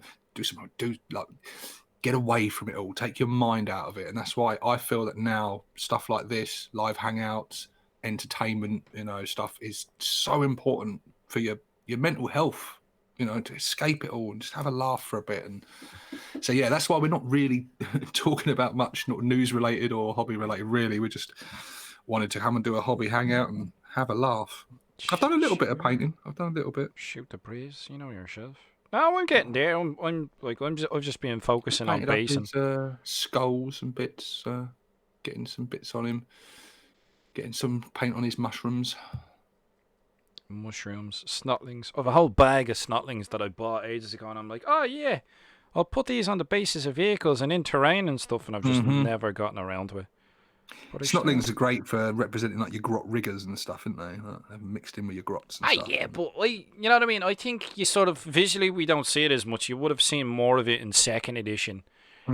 Like, you'd expect to see snotlings everywhere, like, you know what I mean? They're part of the orky ecosystem.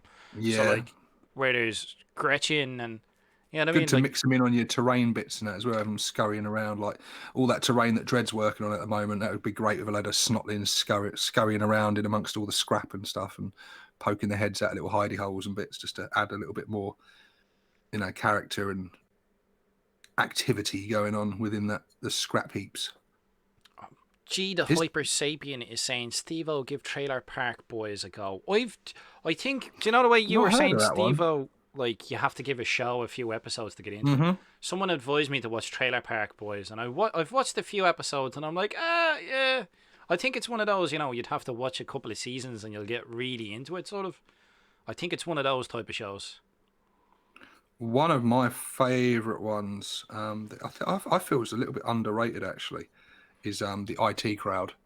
That was one that when it first came out, I was like, oh, I don't get it. I don't think it's funny at all. And a few episodes in, I was hooked. And it's one every now and again. There's a couple of episodes, key episodes, that I will watch repeatedly. Again, there's the one where Moss goes on Countdown and gets inducted into like a secret club. It's sort of like Fight Club, but it's for people that have appeared on. It's genius. It just rips the piss out of the Matrix and Fight Club, but it's all about Countdown and this secret. It's just so stupid and brilliant, and it's just it's genius. Some of the moments in it are just, it's so cleverly written, and it's got a lot of geek humor in IT Crowd. There's a lot of nerdy, geeky references and gags and stuff in it that just works so well. It's it's on the 40D, the whole series on there. But check some if you haven't ever seen that, give that one a go. You will laugh your ass off on some of it. There's a particularly good episode where he has to sort out like an entertainment day to look after these big important clients of the company and that, and his way of doing it is to have them playing Dungeons and Dragons down in the basement. They think they're going to like strip clubs and nightclubs and things, and by the end of it they're absolutely loving it and they're enthralled by this dungeon adventure they're doing. But yeah, it's very good. It's and Richard Aliardi, I think I can never pronounce his name, but he is a comic genius. He's done some really good. Did a show on Channel 4 years ago called Garth Marenghi's Dark Place. Which I don't know if it's something that not a lot of people have seen, but it's a very much a cult sort of classic.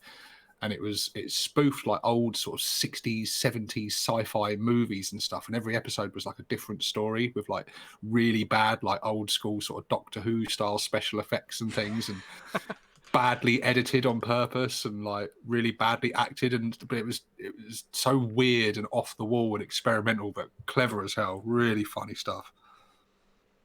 Yeah, there's some crazy ones. Like, there's some shows that are still going that I'm surprised. Like, I haven't watched The Simpsons in bleeding I don't know how long, but they're still going. Like, you know what I mean? The shadow of its former self. It's funny. It's still funny, but it's lost the charm of what it was before. It's lost a lot of their original writers. It's weird because Family Guy obviously came around directly as influenced by The Simpsons, but then The Simpsons has then since kind of copied Family Guy in a weird way and sort of gone more gag after gag after gag.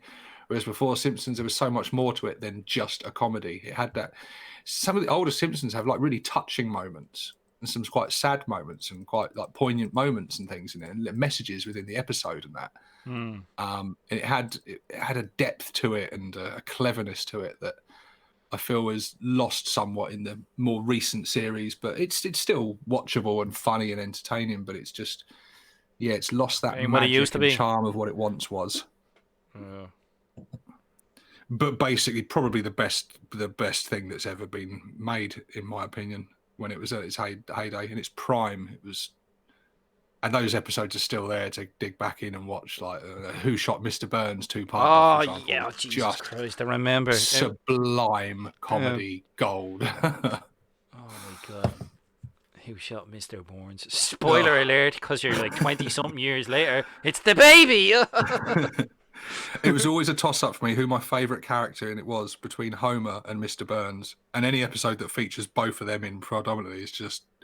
Like when Mr. Burns, when he first gets shot and he's staggering out, and Jimbo Jones is standing, he's like, "Hey man, are you okay?" And he's like, "Will not dignify with response." And falls down there. He uses his last ounce of strength to say that, and it's like, oh. Oh, God. Oh, so now a show that hasn't really changed and is still going and surprises me. South Park, man. That's still going. Can take it in small doses. Yeah, I think the South Park, it's like you can watch too much of it. I find that myself personally. Some people absolutely love it though. Really? Yeah, I mean, I like it. It's funny, but I can't watch too much of it. I don't know. In small doses, I can watch like an episode and laugh along, but I couldn't sit there and binge watch South Park. The movie was quite funny. Who's your cream pie? Yeah, hasn't watched South Park in ages. Same here, man. Drawn Together. Oh, Jesus Christ, Drawn Together. There's quite a lot of them. No cartoon will compete with South Park for controversy. That's very true. South Park, controversy is their middle name. They're always on topic as well. Oh, there's one to watch. I think it's on Cartoon Network that the boy watches. And I watch it with him because it's brilliant. It's called Apple and Onion. I've seen ads for that somewhere. Watch it, mate. It's hilarious. It's brilliant. I'll watch it even if he's not in the room. I'll watch Apple and Onion happily. Is it one of those sort of cartoons? Oh, it's gold. It's golden. It's really good. It's really good shit. It really is. Because it's hilarious. I try and think of cartoons. Like I had it in my head there, like cartoons that you've watched, but you could go back and watch them now, and they're really well written. It's not a type where it's like there'll be a joke and a kid will laugh of it, but the kid doesn't actually get the subtlety behind the joke. Like there'll be like some innuendos and stuff like that. Yeah, like, I'm trying to think. There's like The Regular Show is a good one. The Regular Show on Cartoon Network is again, it's one he watches, and I saw at the adverts. Does not look like my sort of thing at all. But I ended up watching a couple of episodes of him, and then I was hooked. And the weird thing about that is it's got loads of references to. The writers must have a big nostalgia thing because it keeps always harking back to the 80s all the time, and the jokes and the gags in it just must go over kids' heads, but they love it. And I'm watching. There was a whole one about the format war between Betamax and VHS and Laserdisc and shit, and they end up getting these like robot fucking. I don't know. They're like it's they're like these effigies or like avatars of their format, and it's like I am the representation of Laserdisc media or whatever. I'm here to fight against the Blu-ray menace and shit. It's just, I don't know. It's just, it's really good. It's funny as fuck though. Really good shit. Regular Show is someone to, have a look at that, and that's a good one. Because there's a few of them I remember in my childhood, and you go back and you look at them, and you're like, that's fucking shite. But then there's a few of them, and it's like I remember specifically watching Batman the Animated Series as a kid. Oh, that was good. Fuck me, that is amazing. Like, I'm not really into Batman. Like, I'm not really into superheroes. I've never been like, oh yeah, I really love one specifically. But I think if I was into like a superhero, it'd probably be Batman, because that animated series was amazing. He's the best. Yeah, and it was. And I'd watch that happily now. Actually, I'd sit and watch that happily now. I used to watch it every Saturday morning.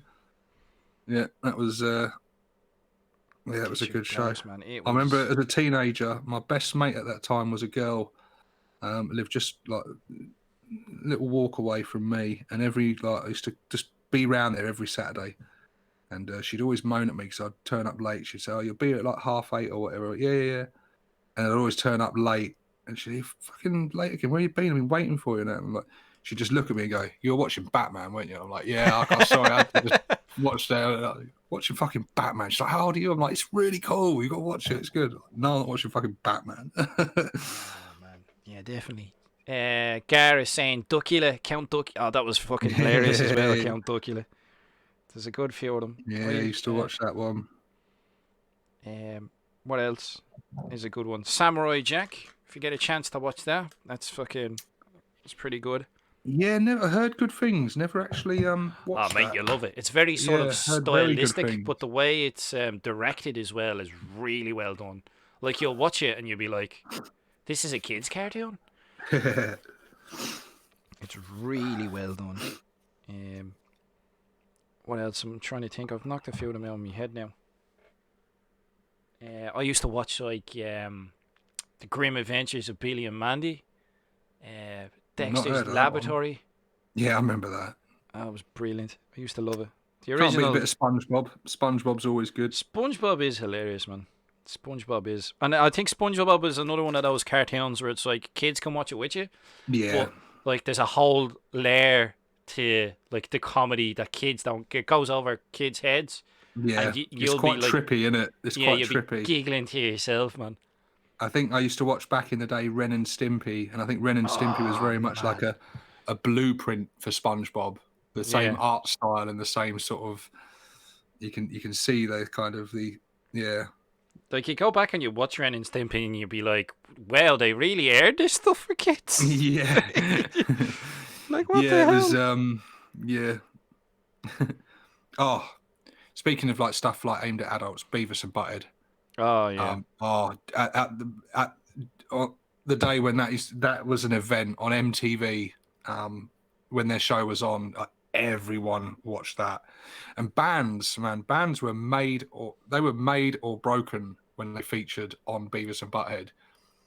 If Beavis and Butthead was sat on the couch ripping the fuck out of your music video and your fucking song, like they were dead overnight. Like they huge. People forget just how culturally massive they were at the time, and they really represented that, as they call it, the Generation X, the MTV generation. And I'll watch episodes of that now, and it takes me right back to that time of in the 90s, of being a teenager in the 90s. I missed most of that, I'm afraid, a bit before my time. Just a little bit before my time. With the forgotten generation now. I think Dim everyone. is saying it's all about Chippendale Rescue Rangers. Hey, Chip and Dale, Oh, Rescue remember that? They were good. Rangers. The old Cartoon Network stuff. Kyle is They saying gargoyles. I remember that. What else do I remember? There was theme tunes, man. Then they did the theme tunes theme tunes for all. perfectly. Yeah, yeah. There was like, well, gargoyles reminds me of another one as well. There was like Mummies Alive or something. I don't know. Ducktales, Ducktales. DuckTales. Woo, doo-doo. Yeah. We're getting There's copyright danger lurks struck all behind over you. this episode. Oh. Oh, Big Mac Dan School original Danger Mouse is still very watchable. Oh yeah, Oh, you're David right, Jason, Dan. that was. Yeah, yeah. I remember watching a few of them. I didn't find Danger Mouse when I was younger, but I think I bumped into it a few years ago and I was like, this is actually pretty good. Danger Mouse, yeah. I watched Troll Hunters recently with my son. I don't think I've come across Troll Hunters. Cow and Chicken. Oh, that's another one. Oh, Cow and Chicken, man. Here's one for you. You might not remember because it wasn't very well known. It didn't last very long. But Dino Riders. Oh, well, yeah. Dino Oh, Riders. There was a lot. that See, was a show. I don't know how it didn't succeed. It had everything. It had aliens riding dinosaurs with laser guns strapped to them. Like yeah.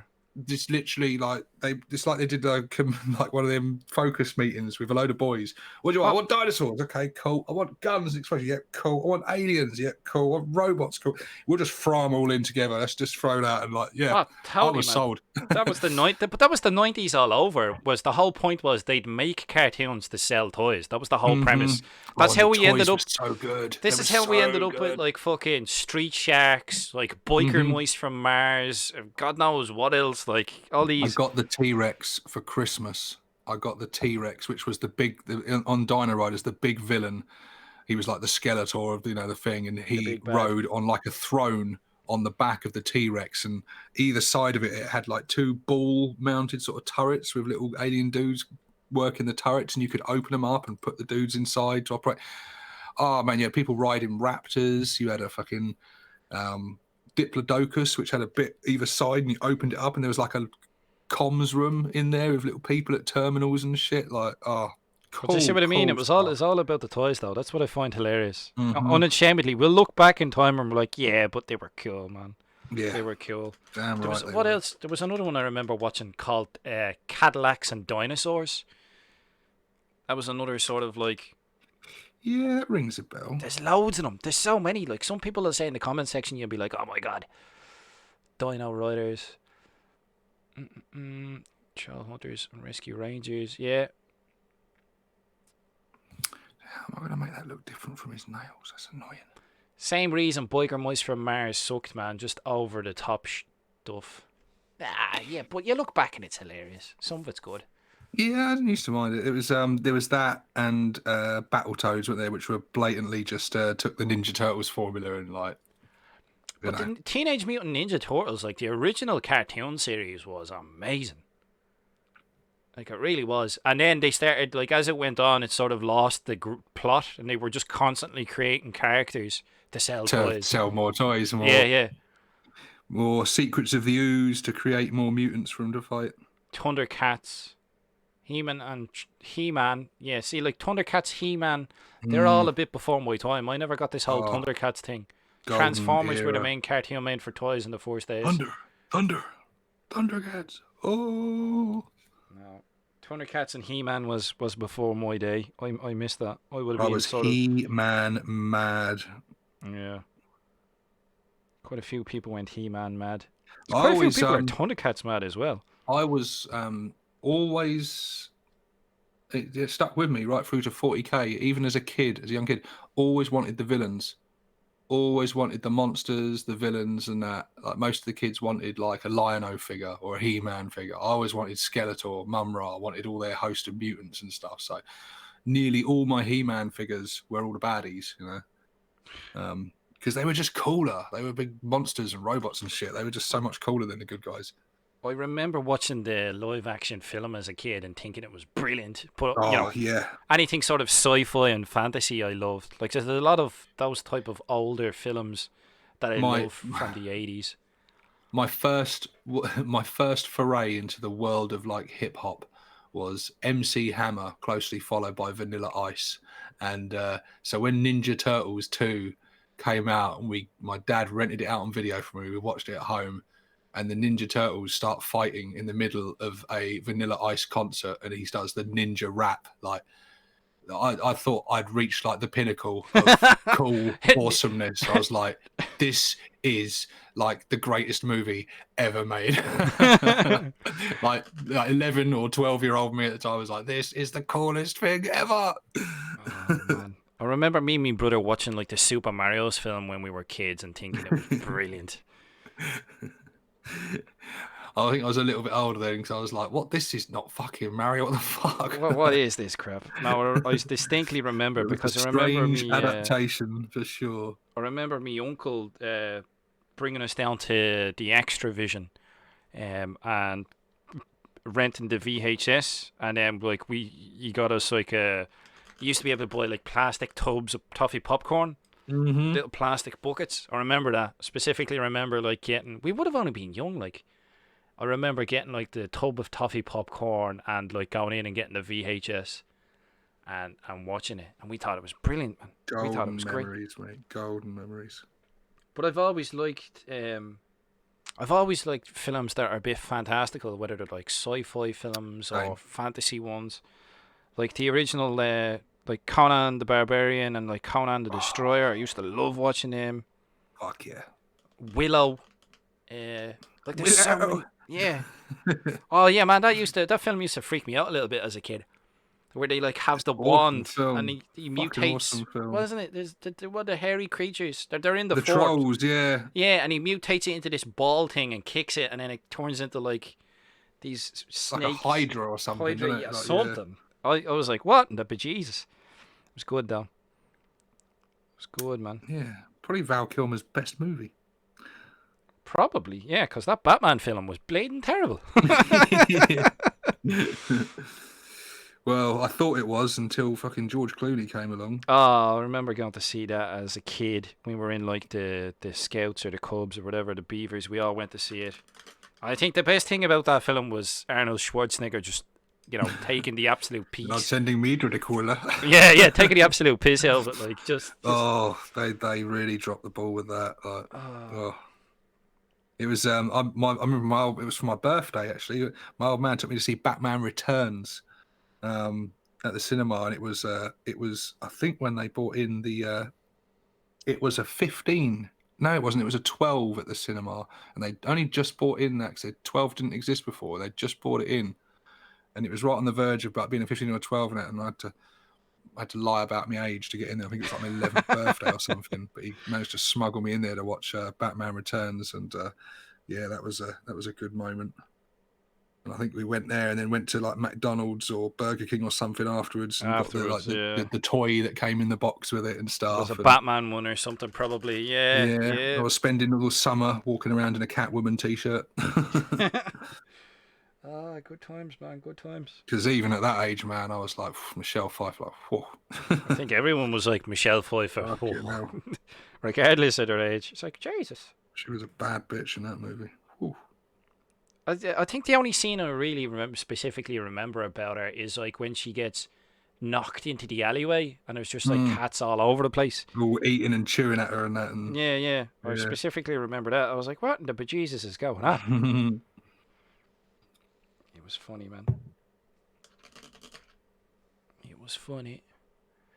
That's why Batman's so good, man. That's what makes Batman better for me than any other superhero, is he's got all the best villains. So yeah, some of the villains are many. good, like you can name like Joker, Riddler, Penguin, Two-Face, Clayface, Bane. So many, Bane, and loads more besides. Like from the cartoon, like say in the 90s, and there was so many. The Scarecrow and the whereas you can't do that with a lot of the other heroes, and even the ones where you might be able to sum, like they're just not as memorable and not as cool. It's the villains, I think, that really make Batman. They've all got their own sort of fleshed out stories and quirks, and good shit. Some of the background they were very fleshed out, I think, and relatable in that way. You know what I mean? Like like Doctor Freeze. Mm-hmm.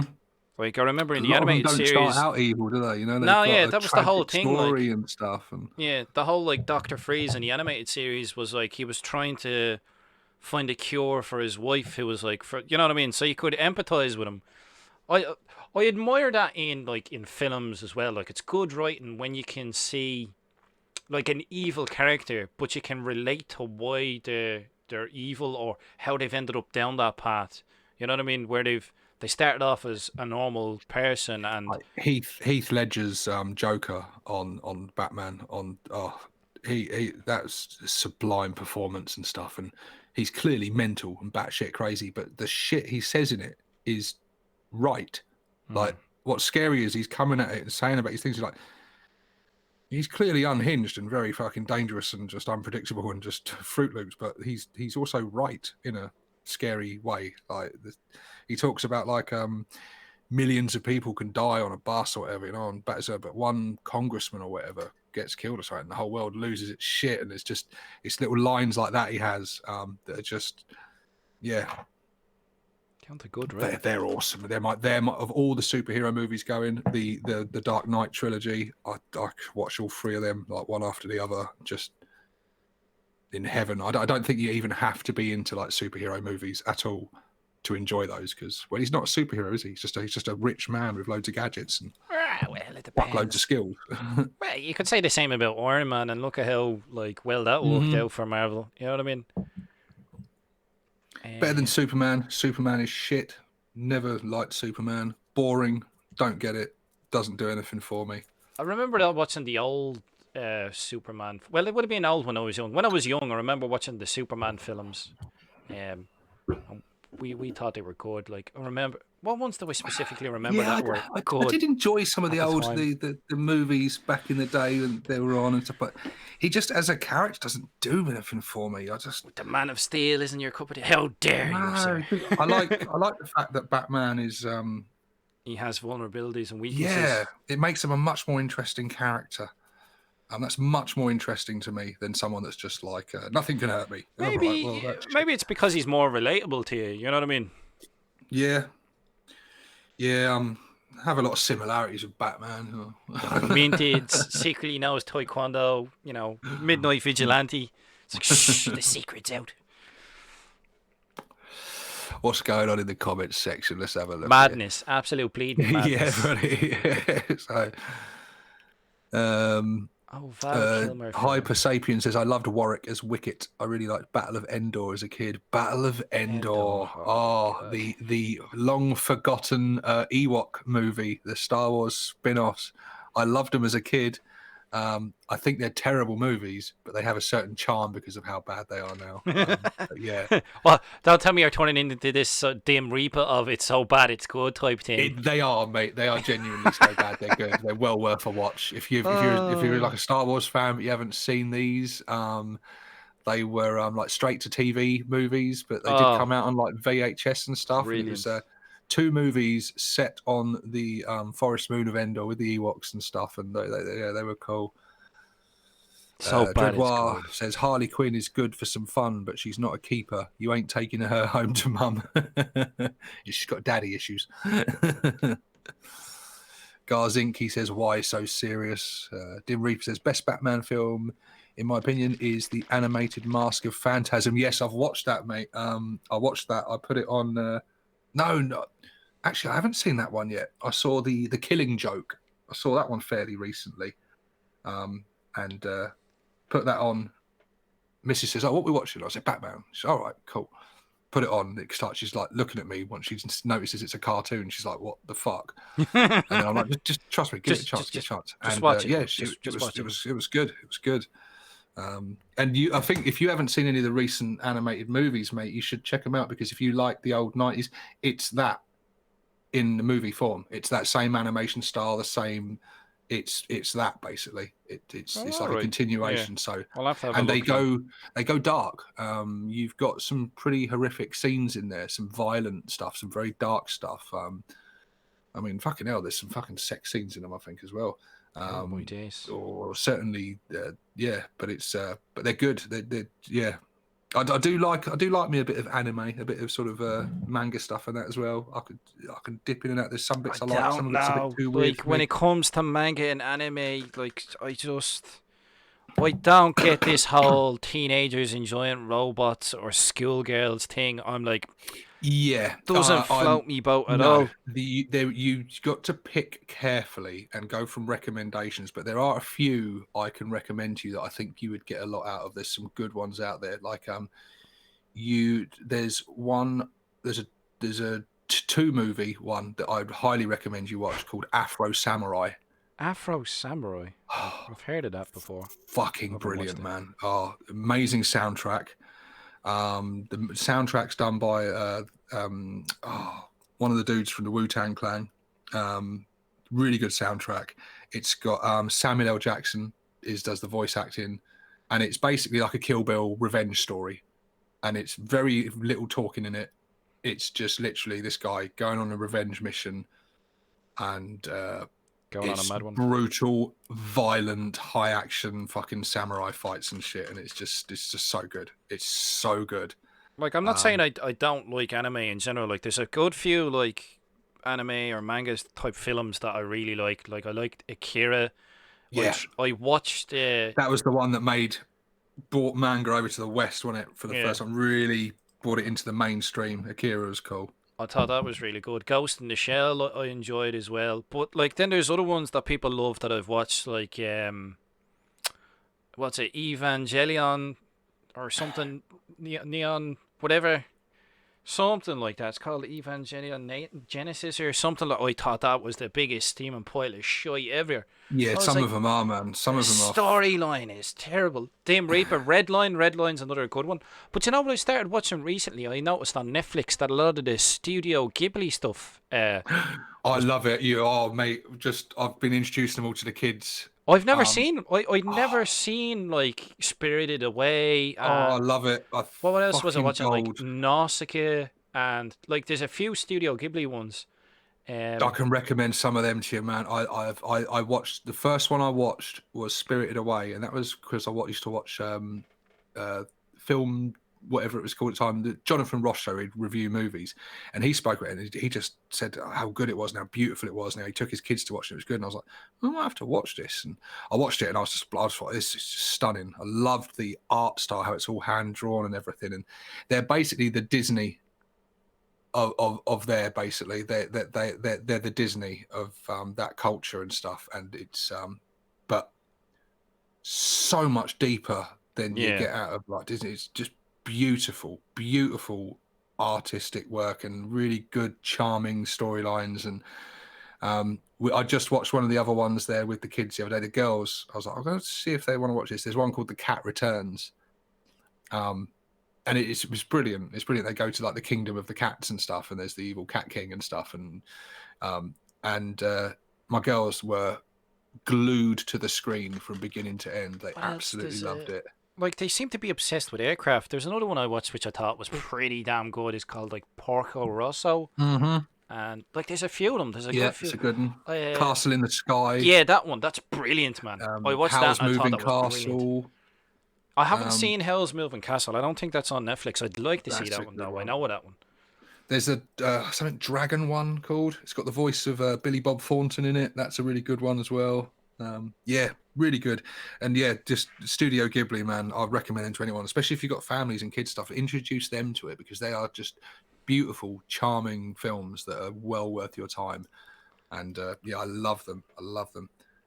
Kyle's taking the piss. He's like, so next stream will just be the two of you watching one of them then. Hey, look, it could be worse. It could be bloody just staring at my wall while I make a cup of tea and throw stuff around in the background. Being miserable, gits, but we're painting miniatures. We're having a bit of banter. That's the whole point, is to distract you, Kyle. Do you not get it? Like, you know? Brat the Warboss says Ghibli has some really beautiful artwork. It does. It's hand drawn, just beautiful artwork. Dreadwire says I watched all the Studio Ghibli stuff a while back, but it didn't do all that much for me, to be honest. All right. Princess Mononoke says Antares. Yeah, Yeah, that's a I really watched good that one one. as well. That's another weird one. It's like, all right. But yeah, I know what you mean about some of the anime manga stuff. Like some people are really into it, and like you said about the whole kind of, I I don't tried know, to like watch what's the one I the tried to watch and I Japanese just couldn't. schoolgirl things and Yeah, stuff. There's there's some like stuff in some of them. I'm like, I don't like this. Like this is, I think it's a yeah, culture thing. It's a I think different, so. but It just depends. Like Girls yeah, and Panzer, I tried to watch that and I was like, oh Jesus, no. I'm like, yeah. There's some I love me weird some stuff. tanks, Like, but Japanese schoolgirls, no, no, it's a no, it's a cultural thing there, and it's for me. I'm like, oh, I don't really like this. no, not my cup of tea, mate. Gonna have to Yeah, I've knock this been on the lent a head. few. I had friends that on recommendation. Oh, I borrowed this. Do you love this? And everyone, I'll be watching it. And it starts off right, and then it starts getting really fucking weird and like over sexualized. And I'm like, you watch this shit? What the fuck? I'm getting into like fucking hentai territory or something. Like, I'm sorry. If you're into that sort of thing, it's your. I just don't Yeah, get fair it. play to you. We won't knock you. I It's just don't just, get it. Whatever yeah, floats your boat, hentai, it ain't for me. I'm sure it's It ain't for somebody's. me. But what one did I watch? I liked Attack on Titan. I thought that was Not alright. seen that one. Not seen that one. I think there's only like 2 series on Netflix though. And then I watched what was it, Full Metal Alchemist? I liked that one. I thought that was pretty good.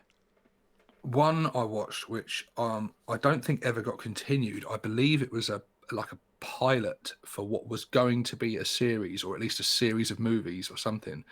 And it's called Blood: The Last Vampire, and it's kind of like Buffy the Vampire Slayer, Oh Jesus. but really fucking dark and with very violent, and it's just cool as fuck. But it literally, the way it's quite a short movie. It's only like an hour and 20 minutes or something. But the way it ends very. It's not really ended. It's just a little snippet of something more, and it leaves you wanting more. And I don't think there is any more because I don't think they carried on making it over. But it's They as a pull a Flash standalone movie, Gordon on you, it's did they? very cool. It's very cool. And that's one I'd recommend. Blood: The Last Vampire. I'd give that a watch. It's a good like horror manga stuff. But yeah, that was good. I enjoyed that one. And one I didn't think I would like that my brother recommended to me. He bought round because he's well into his anime and manga like big time, and he was always trying to get me to watch so many of them. But I was like very much like I could like some of them a little bit, but I wasn't heavy into it. But he you gotta watch this one. You gotta watch this one. He bought it round, and it was Cowboy Bebop. Oh, that's And good. I'm Yeah, like, I've seen that one. yeah. That And I sounds was pretty like, good. oh, the fuck, I'm not watching this. And he was like, no, trust me, it's really. I'm like, I'm not going to like a film called Cowboy fucking Bebop. Man. It's going to be shit. And it wasn't. It was fucking awesome. And it was a really cool movie. And I was like, all right, fair play. It's a good movie. I was wrong on that one. I shouldn't have judged it on the title and the cover. People are saying like Princess Mononoke. Yeah, we saw that. One Punch Man. I've watched One Punch Man, and I I've love heard it of it. I because know it's the an premise. absolute piss take. It is fucking. I love it. I just love it. It's an absolute piss take of all those superhero things, and I'm like, yes. I saw Brilliant. someone mention in the comments earlier about Dragon Ball Z. I remember it. Me and my mate used to work together, and we always used to go back to his after work. And when we get back in, his brother would be sat in front of the TV about 2 inches from the screen watching Dragon Ball Z all the time. He'd have got back from school. We'd have just got back from work. And we used to take the piss out. What is this bullshit you're watching? And for the first couple of weeks, we were like, oh, it's fucking... We were just sitting there taking the piss out of it. A couple of weeks had gone by. We were driving home from work. And we were like, oh, we'll get back in time for Dragon Ball Z. Like, we were just loving it. And it's stupid, like over the top bollocks, but it's so good because it's just so ridiculous. And it's just an episode is like 30 minutes long of the Super Saiyan or whatever, or Goku or whatever, just having a slanging match, like smack talk with the villain, just bigging themselves up, and like it's like a pre-wrestling match where they get all the hype and they're like, and then he'll just charge himself up to ridiculous levels and punch the guy through a mountain. Like, well, that was cool. Like, let's see what happens next time. Do it again. It was just stupid, but brilliantly stupid, and just so they were just so charged up, and like they must have snorted so much fucking like all the heroes and the villains on it. When they get in the fight, they're like rah, building up this like power, like they're just fucking snorted like 20 kilos of coke or something. Like they're just over the top. Brilliant stuff. I love it. Love it. Good, stupid brilliance. Who remembers Celebrity Deathmatch? Oh yeah, that was on Ah, MTV, wasn't it? let's That get was it on. brilliant. Let's get it on. Yeah, that was good, Yes, I do remember. I still remember Celine Dion beating the shit out of Keith from The Prodigy. man. Oh, I love it. Love Death and Robots. I've watched a little bit of that, Gar. I've watched a little bit of Love, Death and Yes. Robots. And second series of that is on the way. Everyone should watch that. Love, Death and Robots. There was little short animations of different sci-fi stories, some of which were a bit hit and miss, but a lot of which were really fucking good. Well, that's the thing. Like, if it's a mixed bag, then you can't be totally disappointed. Don't forget, guys, to throw your work in progress in the Discord. We'll probably take a look now in the next couple of minutes. So if you've been working on something and you want to post it up, throw it in there. I think we have... Was there another stream? Different streams. Yeah, we have a few bits and pieces people have posted up. So if you're working on something, you're painting along, you're getting projects done, throw them in there. I even have people posting stuff that they were doing Jordan Dredd stream, so we'll have a look at them as well. Why not? But yeah, like I said, when it comes to like TV shows and animes and stuff, I'm like, it just depends. Some of them are good, but I'm not. I think my problem is I've never been sort of fascinated by the whole Japanese culture. Like, I understand it's different, and you know I can appreciate parts of it, but I've never been. Like, I get the feeling some people get like really into anything Japanese. Mm-hmm. You know what I mean? Yeah, they do. Become Yeah, sort of definitely. like obsessed. Now, I'm not saying everyone who watches mangas and stuff is, but you know, I get that sort of vibe sometimes. How do you watch them when you watch them? Do you watch them with dubs or subs? I don't know. Do you know what I mean? I think it's like I like my sister. She's into a lot of this sort of stuff, and she was into the Studio Ghibli stuff a lot and some stuff like that. But she will not watch them with the voiceover. She'll watch them with the subtitles. She's like, I'm like, I just can't do it. She's like, they're better. They're so much better. I'm like, nah, I'm not going to sit here and read text. Like, I I think miss what's going on the screen. It's just not for me. Like, I think I watched Nausicaa where I had both on because I remember that. Yeah, it was dubbed and subtitled, and I remember watching it because sometimes the subtitle would come up, and it would be slightly different to what they're actually saying in the English dubbing of it. So that's kind of interesting. Like in the translation, there'd be slight differences. yeah, some things do get lost in the translation. They don't translate very well. They have to like tweak things and change things and stuff. But yeah, it depends what they get as well. Like the Studio Ghibli ones are good because they always get a really good voice cast. They get good actors to voice the things and in the translations. They put just as much effort into them, making them good for like a Western audience as well. But I think maybe some of the other ones don't do that so well. So the subtitles are probably better from that perspective. But yeah, I can't watch it with subtitles. Well, I think I'm used to watching stuff from subtitles when I was younger because I remember watching like Das Boot, Das Boot. That I love that film. Movie. That's a Yeah, brilliant movie. one. It's a brilliant film. Like I've always loved like war films. Will be like the scene on that soon. You know, at the beginning where they say, "Oh, look at all these men now. When they come back, they're all gonna have beards." That'll be us when we come out of this lockdown. Yeah. Just walking in from like the fallout, just with painted miniatures in hand and beards. You know. Don't fear though, guys. We're still going to be bald. Oh yeah, you could wait eons and we'll probably have less hair by then. If that's even possible. Itchy the Killer is a really fucked up film. It's from Hans. Is that like an anime? I don't know. Like I'm sure there's some weird ones, man. Have you ever seen on Netflix. the Animatrix? The Animatrix, I think so. Yeah, I think I remember watching like bits of the Animatrix where there's like kids who find a building. Yeah, and there's like a glitch, so they'll like that's right. Jump, and then it'll make them stop. And they were all like playing around in the house, and then you get like you see the agents like Smiths and that come down and close it all down and cordon it off, and yeah. And I liked the one where it went into like the backstory of how the machines first took over and stuff. It was just I think it was like I remember it being out at the time the Matrix came out, and it was like a companion piece for it, and it sort of fleshed out sort of some of the backstory and bits, and that was very cool. That had some cool stuff in it.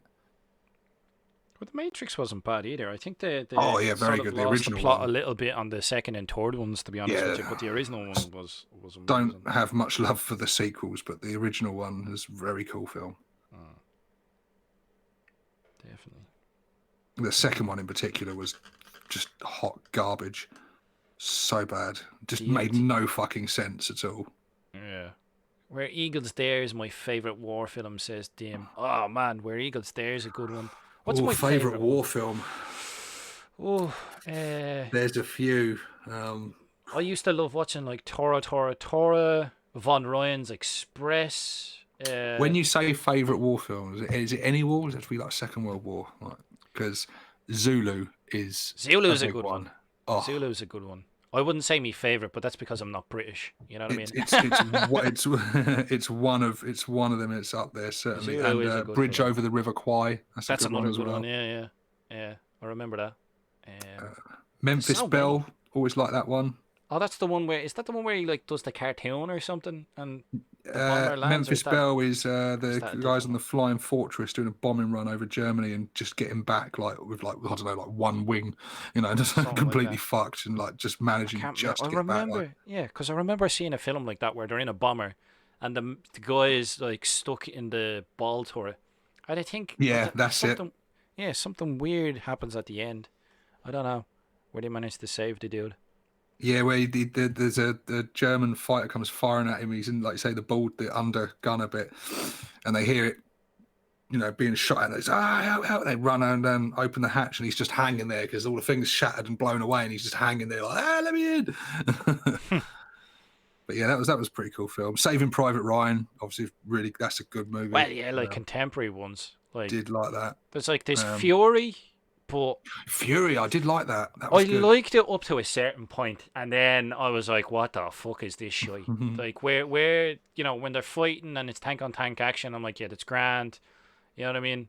They get hit with the landmine and stuff. But when there's like the SS unit just start throwing themselves at the tank like pointlessly, I'm like, "What is this shit?"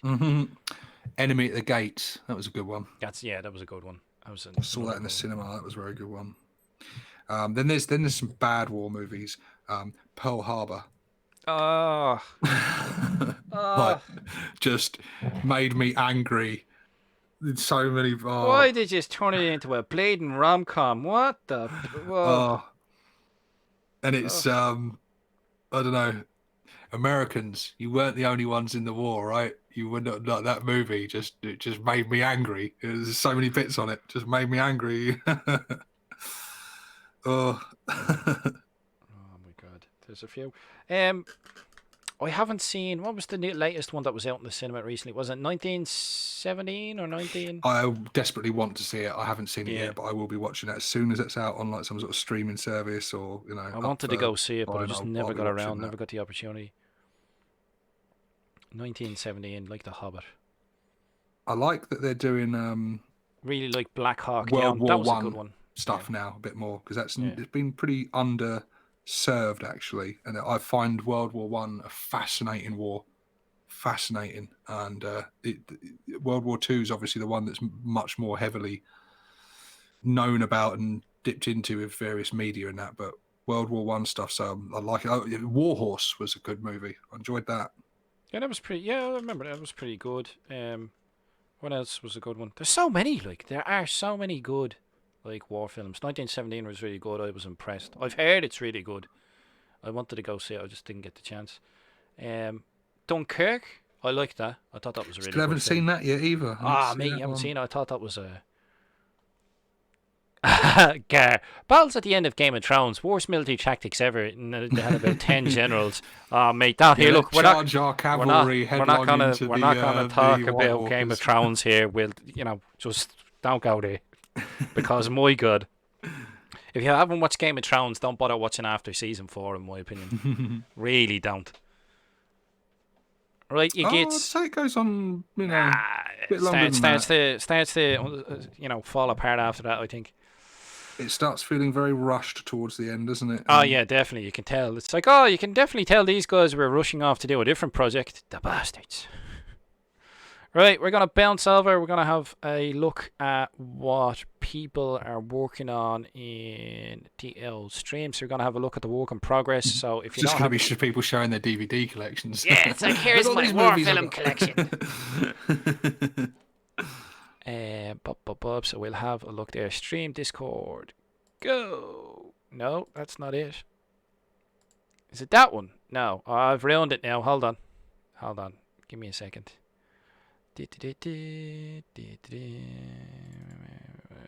There we go.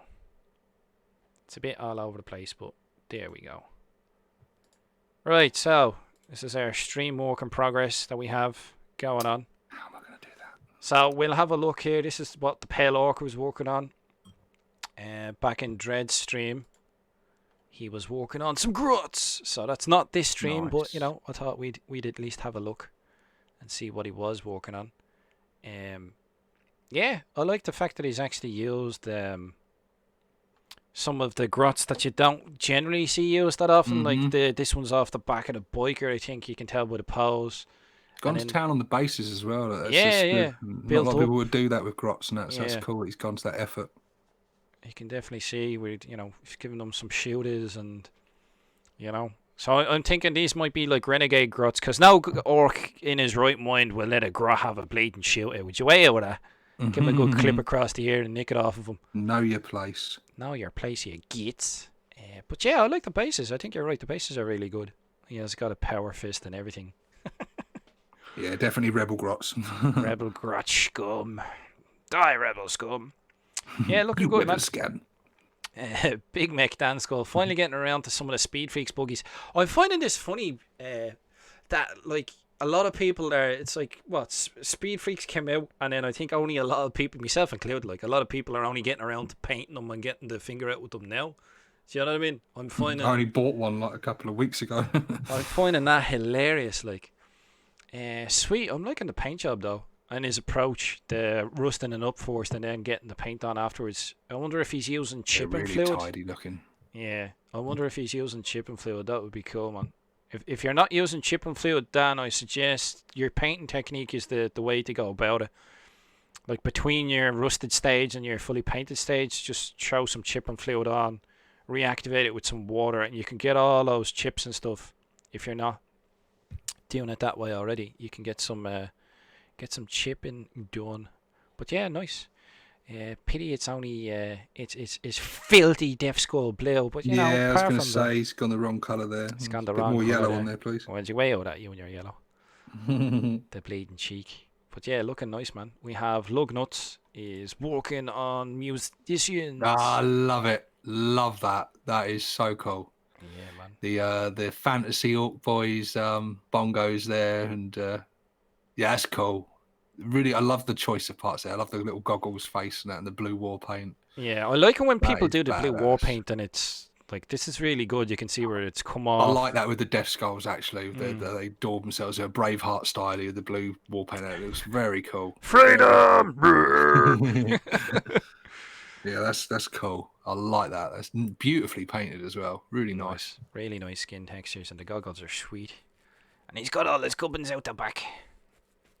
All the important bits. Yeah, it's really nice, man. Done some decent work on the edge highlighting as well. And he's gone to town on the base. Looks schwank. Yeah, it's very cool. Very cool. Very schwank. Oh, tank busted. Way. Nice. Very nice. There you go, Steve-O. Look, bit of yellow. Keep you happy. Cool. I wonder if he's 3D printing these bases. Make bigger bangs, the yellow ones, don't they? There's actually like a festival in Mexico, I think it is, where they do that. They get like fertilizer explosive and they just smash the hammers off of metal plates on the ground. Whatever, it's a festival, like mad. Absolutely mad. But yeah, I really like the towns that people do sometimes like this, where they do like flesh towns in and around like maybe the ears and stuff, or the lip. You know what I mean? Yeah. Or you'll see it, some people they'll do like the nose on like Gretchen and stuff. It adds a nice bit of variety to the flesh, so it's pretty cool. And the tank buster bomb is yellow as well. There's an awful lot of yellow on there. Filthy. Yeah, he's definitely going with the law there, isn't he? The yellow ones making the bigger explosions and that. He wants his rockets and bombs to be maximum effectiveness. Big bada boom. Sweet. Gear Guts is working on some 3D designs. So he's got some Really? It's not pacing. like him. It's not like him at all. Very, very uncharacteristic of Gear Guts. He is The soldiering thing away. about Gear Guts that I've always, I just find that he works a bit slow, and he could really step up his game a bit.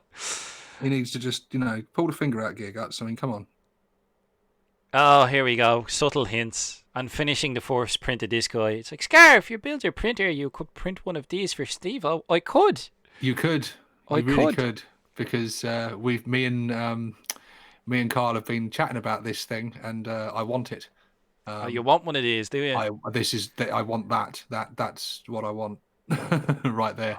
All right, we'll put it on the Christmas list for you. So that's something. So might have a printer built by Christmas. Willing to pay postage costs and material costs and whatever. All right. Well, it's fair enough, Kyle. You got your way. There's the incentive. All right, whatever. Very, very cool. Underhanded sly tactics. I'll use bad means picking them. Navani copped it in progress. Just got to add some null and iron to the more complete one and finish the other. Yeah. I've got to start working on my Defcopters soon. I've got to start getting some paint on them. I think I have really some cool once they're painted. That I put some paint on.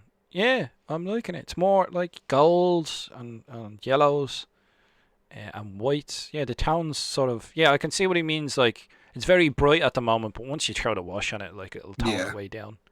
Definitely can see that. I'm wondering if he's doing in sort of non-green skins. Quite a lot of people do. He's at the point we were talking about when you've got to a stage you're like, oh, I don't like it and that. But yeah. But we know as experienced and what's going to happen. Like once the wash goes on, that's going to all tie it together. And it's going to pull it really all together. Look the business. Well, we call it liquid talent in business. Liquid talent, yeah. That's it. Yeah, that should look sweet when it's done, man. Definitely. Gorka Marcos. It's working on a wagon. Yay! Nice. Go. I really need to work on a wagon myself. I've lots of... I love the paintwork on that. Love it. It is. It's nice. Really nice. Sort of... I like the little flashes of colour. He's got a little bit of red, a little bit of blue, some dags and stuff, and yellow and that. You've got little colours. The majority of it is just all rusted. I like that with the vehicles. I think less colour is better. I like more metallics and rust and oil and dirt and grime, and then just pick out little bits of colour. That's how I like to do my vehicles. Well, it doesn't look too busy. I can get what you mean, like, because when I first look at that's the thing, is the individual colour panels are what catch my eye, and then I'm like, oh yeah, this is rusted to hell and back. Whereas if it was just left rusted, it would probably look too bland and plain. You know what I mean? But yeah, it's looking sweet. It's definitely looking sweet. I'm wondering what one he's gonna roll it as, like the Death Roller one or the Gun Wagon, or we shall see. Time will tell. But so far, so good. G, the Hyper Sapien, is converting up some stuff. Looks like he's got the Mega Boss head on the Demon Prince body, some like Killicans or Death Dread toes, and other bits and gubbinses. And all the sorts going on there. Yeah, it's a good start to an L. He's taking it a lot further than most people do with that miniature. Yeah. Well, I don't think this is a single miniature. I think this is this looks mad. You might as well have scratch built a lot of it like that. Yeah. Because it's different bits of kits, like, you know what I mean? Yeah, he's got all sorts going on there, and because I'm looking at this torso section, and I don't think that's the full Demon Prince torso section. I think that's like, because I remember when the Demon Prince first came out, I bought it years ago and then gave it away as a prize. I know you can do options with it, so you can make it look like it's got power armor. So this might be a spare bit left over, you know what I mean? And then he's just sort of gone to town with it. But yeah, it's looking promising. Yeah, shaping up to be something quite special, that I think. Definitely, we'll have to keep an eye on that work in progress and see where it goes. Oh, and we have other bits and gubbinses. So that's like its hunch shoulder pad. Looks like he's using Death Dread. Faceplate piece for like goggly stuff, and then he's got like the Chaos Demon Prince shoulder pad. Yeah, nice, man. Nice. It's looking good. Looking forward to seeing that done. Definitely. Is this Tusker Demon Killer? Might be a Tusker. Yeah, I feel like this is a Tusker. Giving you Tusker vibes. Yeah, very cool. Very cool. Pale Orc got some more progress done on the Pale Orc's pink boy Gretchen. Yeah, liquid talent. Man, a little definitely. bionic leg and everything. Look. Yeah. His little power fist. Imagine Gretchen with power fists. They'd be bleeding hilarious. How the fuck does he even lift it?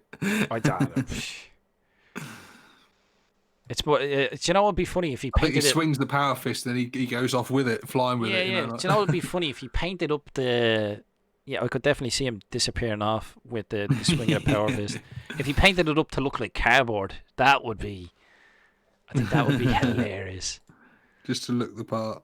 Yeah, that's it. Because you could imagine a Grot having like a cardboard power fist. You know what I mean? Bits of tail would have been stolen. But yeah, the basin, man, definitely. The basin is pretty damn good on these I Gretchen. think a lot of the Imperial Guard like power fists would work quite well on Grots, wouldn't they? The sort of slightly smaller scale ones, isn't it? Well, yeah, I think he's using. Orcs might even let them run around with them because they're only they're weedy ones, aren't they? So yeah, the weedy, humy power fists. Definitely, I could see that happening. I think this is one of the sort of older power fists, plastic Space Marine ones. So they're they're pretty conservative. That's a it looks like a Terminator power fist. A bit more conservative there. It's like someone missed leg and it's torso. Like he's offering and to shake right your arm. hand. He's got a firm handshake. Yeah. You're hired. Gee, the Hyper Sapien. Yeah, look, he's. Oh yeah. Yeah, it's starting to look good, man. Definitely. That looks swank. Good progress while we've been chatting about movies and shit. Squig Boss. Squig Boss. I don't even want to know Squig Boss. Clearly, these are third party bodies with like gob. I don't know. It's madness. Is what it is. I think he's starting an orc boy band or something like that. I don't know what's going on here. I'm gonna see them things in my fucking nightmares. That is interesting. They look a little bit like orcs and pansies have been interbreeding. They look like it looks like they're wrestlers or something like that. That he's that he's put like Grot heads on. But I like your unique approach. It looks like gay pride. now, Steve, we're very accepting in orc culture. It's got there's a very sort of homoerotic vibe going on. Oh my god. Is it the six pack that's sort of setting you off? Is it the bare chest? They're hilarious. And they're red tighty whities.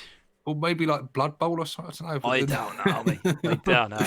Squig Boss, what is going on? What? There, what? I don't know. We don't want to know what's going on, Squig Boss. Keep that to yourself, mate. The Pale Orc.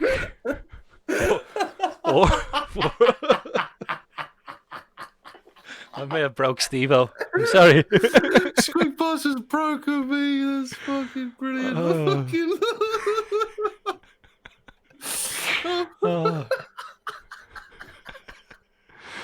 Compose yourself, man. Pull it back together. Come on. Reel it in. Pull it back together now.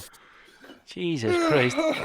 Wasn't expecting that one. Out of nowhere. The Pale Orc's been working on his boys. His biker boys. Fair play to you. Okay, I'm good. It's all out of your system now, yeah? You worked it out. I've literally got tears coming down. Oh, it sounds like it, alright. Squig Boss, thank you, mate. That's the best fucking laugh I've had in ages. That is brilliant. And I hope you're not offended by it, mate. They're very good. Don't be offended. We're just having a laugh. Definitely. So the Pale Orc has been working on his bikers that are not green skinned, but they are still green.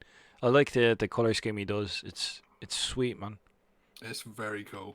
Very cool. Oh, a pair of heavy bolters. Dirty. I like it. And the shoulder pad off a can. See, my favourite bit is figuring out where the bits are from.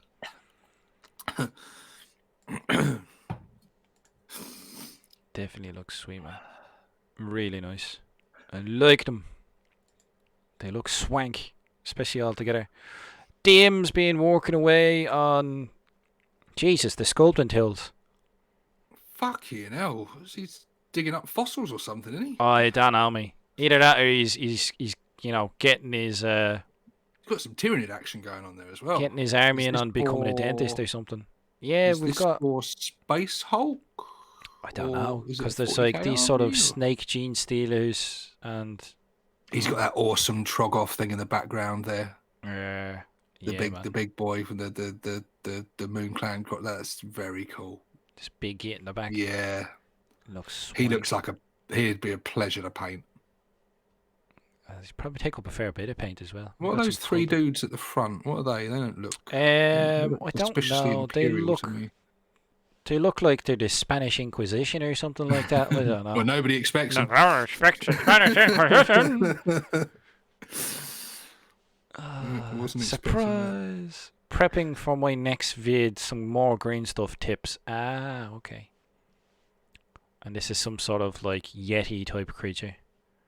Oh, I reckon he's probably gonna do gap filling in this or something, or emulating the 4, because he was talking about 4. That is cool. It looks like the on Star Wars. The what's it called? It's not a tauntaun. The tauntaun's the thing that gets cutted. What is it? The thing that catches Luke. Oh, I know. I should know the name of it. So should I. I'm annoyed that I don't remember it. Someone's about Wampus. to say it. Wampus? Wampus, that's it. Wampus, there you go. Right, So right. boom. Wampus. G the Hyper Sapien. He's got mega boss action going on. I see he's been building up a mountain of green stuff as well. Nice, man. I like the old fade and the feathers. Yeah, it looks cool. Working on a few at the same time. Yeah, nice. Nice. Very nice. Nice mega boss conversion. This is the start of my orc army. Oh, this is the start. My brother gave me a mega boss painted a bit and he couldn't find the chest for it, so I had to add the demon parts. Ah, makes sense now. Sweet. I think that's very Tuska vibes. It worked in your favour, buddy. Yeah. It's giving you something that looks very unique and cool. And the use of the demon prince parts is a touch of genius very there. good. I like that. It's very nice. Yeah, that's a good start, man. Yeah, I think without realising it, you've made Tuska the demon killer, mate. So top work there. Top work. Top marks. And that's it for our work in progress for this one. And fair play to everyone who shared. Don't forget, if you're not already part of like the 40k Orc community Facebook page, that's where we all sort of congregate and post stuff and, you know what I mean, have a laugh. I'm sure we can get someone to post a link, Dim or, you know, one of the other admins while they've got it going. Hold on, I'll do one there myself. Don't worry, you lazy git. I'll throw a link into the chat there. So if you're not already part of the group and you're on Facebook, I know not everyone's on Facebook, but if you're not already there, jump on there. Yeah, I was expecting to see like a Wampa comment in the comment section. We've got it there. We're all getting sorted. I'm glad that I got that jab in, lol. Yeah, Coil. Yeah, thanks, Coil. Thanks. No pressure. No pressure at all. But yeah, I've managed to get a lot of basing done, show a lot of stuff on. You know what I mean? But I'm happy enough to paint for another few. It's up to you, Steve-O. What do you reckon? Do we think we should wrap it up? If people are happy to listen to us, I'm happy to carry on for a bit longer. We can ramble on. I have got nowhere near as much as I wanted to do, but you're too busy.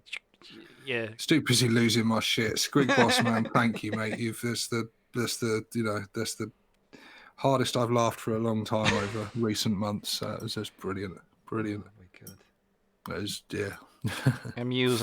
Amusing is an understatement. Did you know what? Speaking of which, as well. Not speaking of which, it's completely different. It's not a segue at all. It's just something completely different. But Two Bald Nobz guys, we are going to be doing another one. We are intending. Let's say that because you never know. But we are intending to do another episode on Friday evening. So it'll probably be much the same as today's one. No particular topic unless some kind of news pops out or whatever. Yeah, unless there's something that you just want to throw into the comments section. If you have any suggestions about like what you'd like us to talk about, or you know, any ideas. We'll just and if you don't, we'll just waffle on about any old shit again. We normally do, yeah. But yeah, it's been fun. This has probably been the most unscripted, laid Oh yeah, back we not session yeah. of it ever If we've you're ever new to done. the show, we normally have like some core element of a format that we talk about and sort of ramble on about that. But we seem to, you Yeah, know, we'll usually have a topic for discussion that will be the main focus of the show, or we'll be talking about the current events in Orc news, But yeah, then sometimes they're a bit more like this, where we just get some hobby on and chat about random shit, and yeah, just go let the wildly madness off unfold. topic. But yeah, because like I say, at the time at the moment, where like I said, we've all got this sort of time, and we're all kind of needing, some social interaction and entertainment, and help us get some hobby done during these crazy times. I think it's good to do stuff like this, So yeah, Oh, definitely, yeah. we're doing another one on Friday, which will be on my channel. So if you're not subscribed to me yet, get on over and subscribe so you don't miss that one. And yeah, we'll probably, because we usually leave usually a month, 2 months, sometimes 3 months between episodes of Two Bald Knobs. There's been big periods of Shh, time where don't remind the them. planets Jesus. haven't aligned, but yeah, you might suddenly like. Well, this is episode 19. This is our 19th episode of Two Bald Knobs. So we're probably going to do more over the next coming weeks than we've done. It's going to bump the episode numbers up a fair bit, but it's good. It helps us get some hobby done, hang out with you guys, interact with you all, and it's what we love doing. Chat all things orky and some things that aren't. Yeah. All be better, note better to do. Well, that's it. We know we've got you as a captive audience now. So we know that you're all bored out of your minds. I'll even watch them idiots. That's how bored I am. So we might as well capitalise on that now, eh? Yeah. Capitalise on it. I thought I'd better plug it as well, because I know. Otherwise, I know Dred's going to be on, so we have to book our slot quick. Get in there before him. Yeah. Oh, fair play to Dread though. He's been doing his own live streams. Oh, mate, last night's stream was great fun. It was much like this stream we're doing here, about anything, and I got a lot of painting done last night. I get so much more done watching someone else than I do when I'm doing it myself. But yeah, last night I got a whole load of paint done on this guy, thanks to Dread. Listening to his tunes and chin wagging away, and it's given me something good to listen to while I was doing. That's it, man. But then every now and again I hear my name mentioned, and I've got to stop painting to type in the comments. Furiously. Yeah. It's like I need to reply in the comment section. Basically, it was the one. I don't think it was last night, was it? I think it was the night before when I kept telling you and him to shut up. She kept going on about apple pie. Apple pie? Apple crumble. Ah, was it? Apple crumble. Love a good crumble. And I was starving. And he was just making me so fucking hungry. Love a good apple crumble. Oh yeah, because he was talking about how he used to make it with his nan, and then you have to sort of like just literally crumble. Yep. Oh, my mouth was watering and savouring. I'm like, you motherfucker. Marcus is saying very little orc talk today. Anything in particular you'd like us to talk about, Marcus? We'll make up for it in the last, few sections of the. Obviously, there's like the Psychic Awakening that's kind of released, kind of has, kind of hasn't. Kind of released for some lucky people. Yeah, some lucky gits have gotten it, but sadly myself, I have not. And I'll probably be waiting a while before I get it, but that's, it's not the end of the world to me. I'll sort something out eventually. What about yourself? With worse. We can wait. We've waited this long. We wait long times between Orc releases. We're used to it. Yeah, we're used to it at this stage. We've built up a tolerance level now. Definitely. But yeah, it'll be interesting once I finally get my hands on the book and the box. The thing is, we'll probably get the FAQ before we get the book. at least we'll I was only thinking that. We'll know the fixes by the time we get the books. It usually comes to the FAQs usually 2 weeks after the book. Yeah, it's normally like 2 weeks past. So I was thinking to myself, we might actually get an FAQ before I get my hands on the actual physical book. So we know we won't be using the rules wrong or whatever. We'll because we'll have all the clarifications and shit in there before we even get it, which would be handy. True that. Of which I'm Lugnuts sure there will be lots. is asking for any fishing stories. I don't. I only have the one fishing story where I wasn't allowed to go fishing, so there's that. But Steve-O got any? Did you used to go fishing, Steve-O? That sounds like a yes. Tell this story on a live video on YouTube. I don't know. Okay, so my uncle took me sea fishing, off the coast sea fishing, and we were sea bass fishing. I caught a crab. I got really excited. I got a bite, reeling it in, excited, think I'm going to catch my first fish, and I caught a crab. But we were there for the whole day, and I was like, I don't know how old I was at the time. I was young. I think it was probably just before I started high school or something. So about 11, 12, something like that. And there for the whole day. And I said to my uncle, I said, I'm just halfway through. I said, I need the toilet. He said, well, just go in the bush. It's fine. I said, no, I need number 2.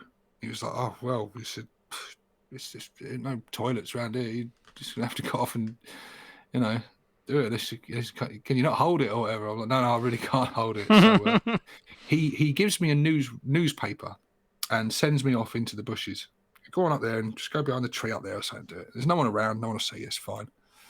So anyways, he carries on fishing. I go heading off, and I'm walking along, and suddenly I just drop, and I'm waist deep in this bog, like this tarry, clay, stinking stuff.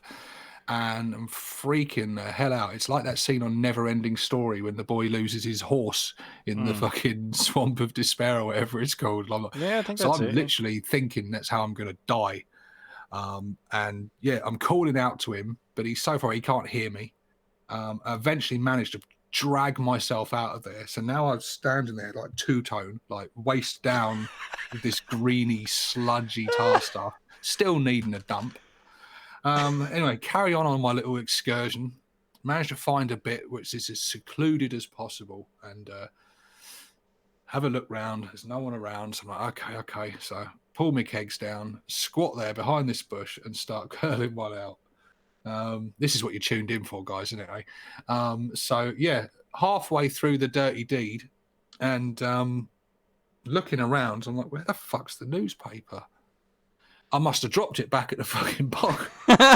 So now I'm ripping leaves and I'm using leaves. Oh, and then I look up through the clearing of the trees and I see a couple walking along and they're stopping and doing this, panning around with binoculars. And I'm freaking out and I'm dropping to the ground like snipers are taking pot shots at me and hiding there, waiting for these people to just fuck off.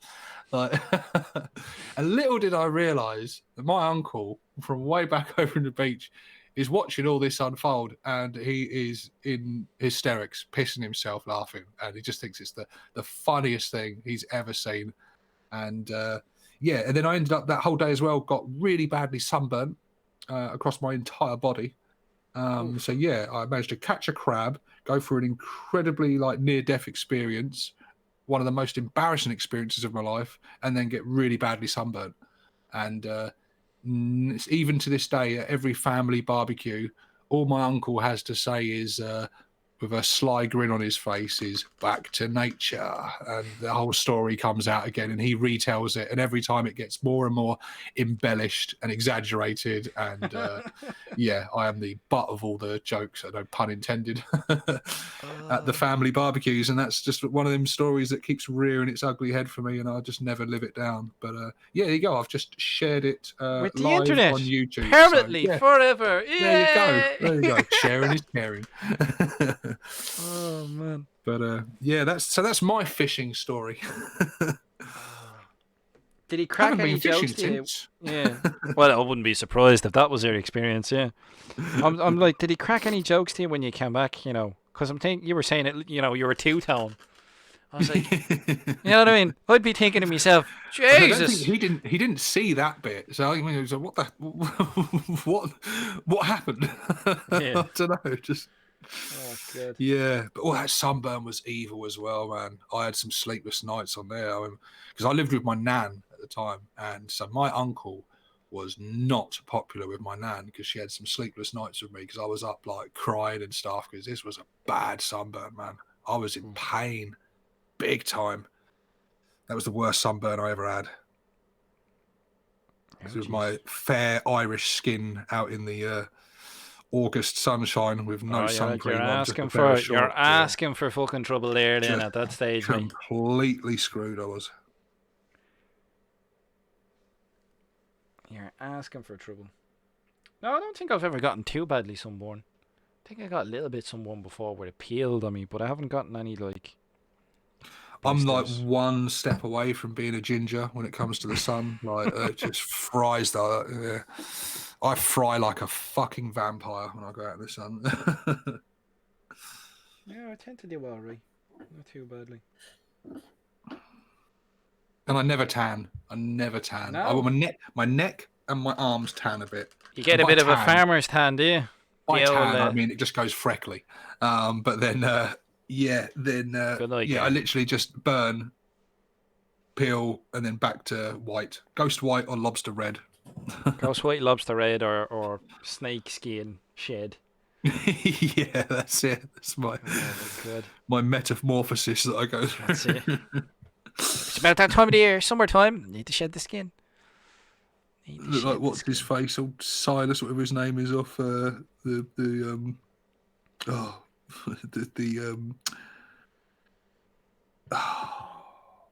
mine's gone blank. Oh, for which? Tumbleweed. Yeah, it's gone. Right, I think. Don't know about you, bud, but I'm bleeding Marvin. I could eat an arm at this stage. I am as well now. It's because I mentioned that apple crumble again. We're at the 2.5 hour mark, so you have been absolutely spoiled this evening, folks. Sorry. What's Dreadwire? How the two worst wind-up merchants became admins in itself is a mystery only an orc could understand. I think, and Dim's laughing along there. This is Dim and Dread laying into us, I think. Giving us stick. Oh, don't you worry, Dread. You wait until your next live stream. I'll be there in the comment section. Don't you worry about that, mate. We'll have you. To store the pot. So yeah, I've gotten some basing done myself. There's a bit of progress I've managed to do. I've just chown like base colors down.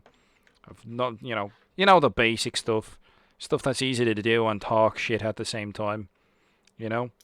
Yeah, I haven't done that. I've been doing detail stuff, so that's you've been doing detail work. Slow progress. Do you want to give us a look at your detail work before we head off there, Steve? There's not much to look at. I've literally just been. This was just going over on painting on the skulls, and then we pan it up and back a bit.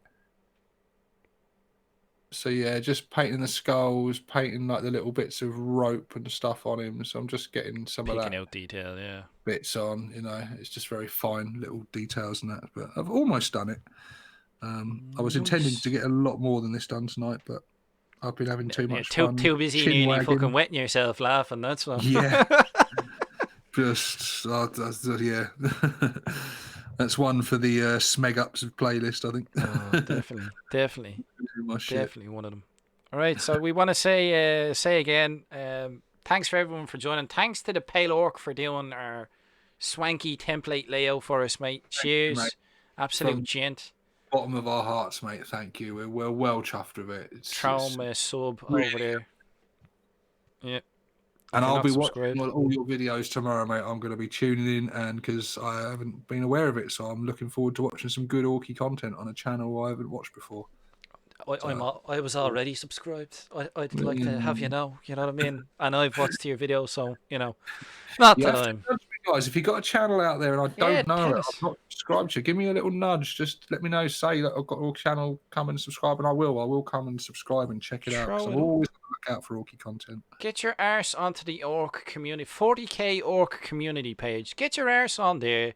If you have an Orc YouTube channel, share it.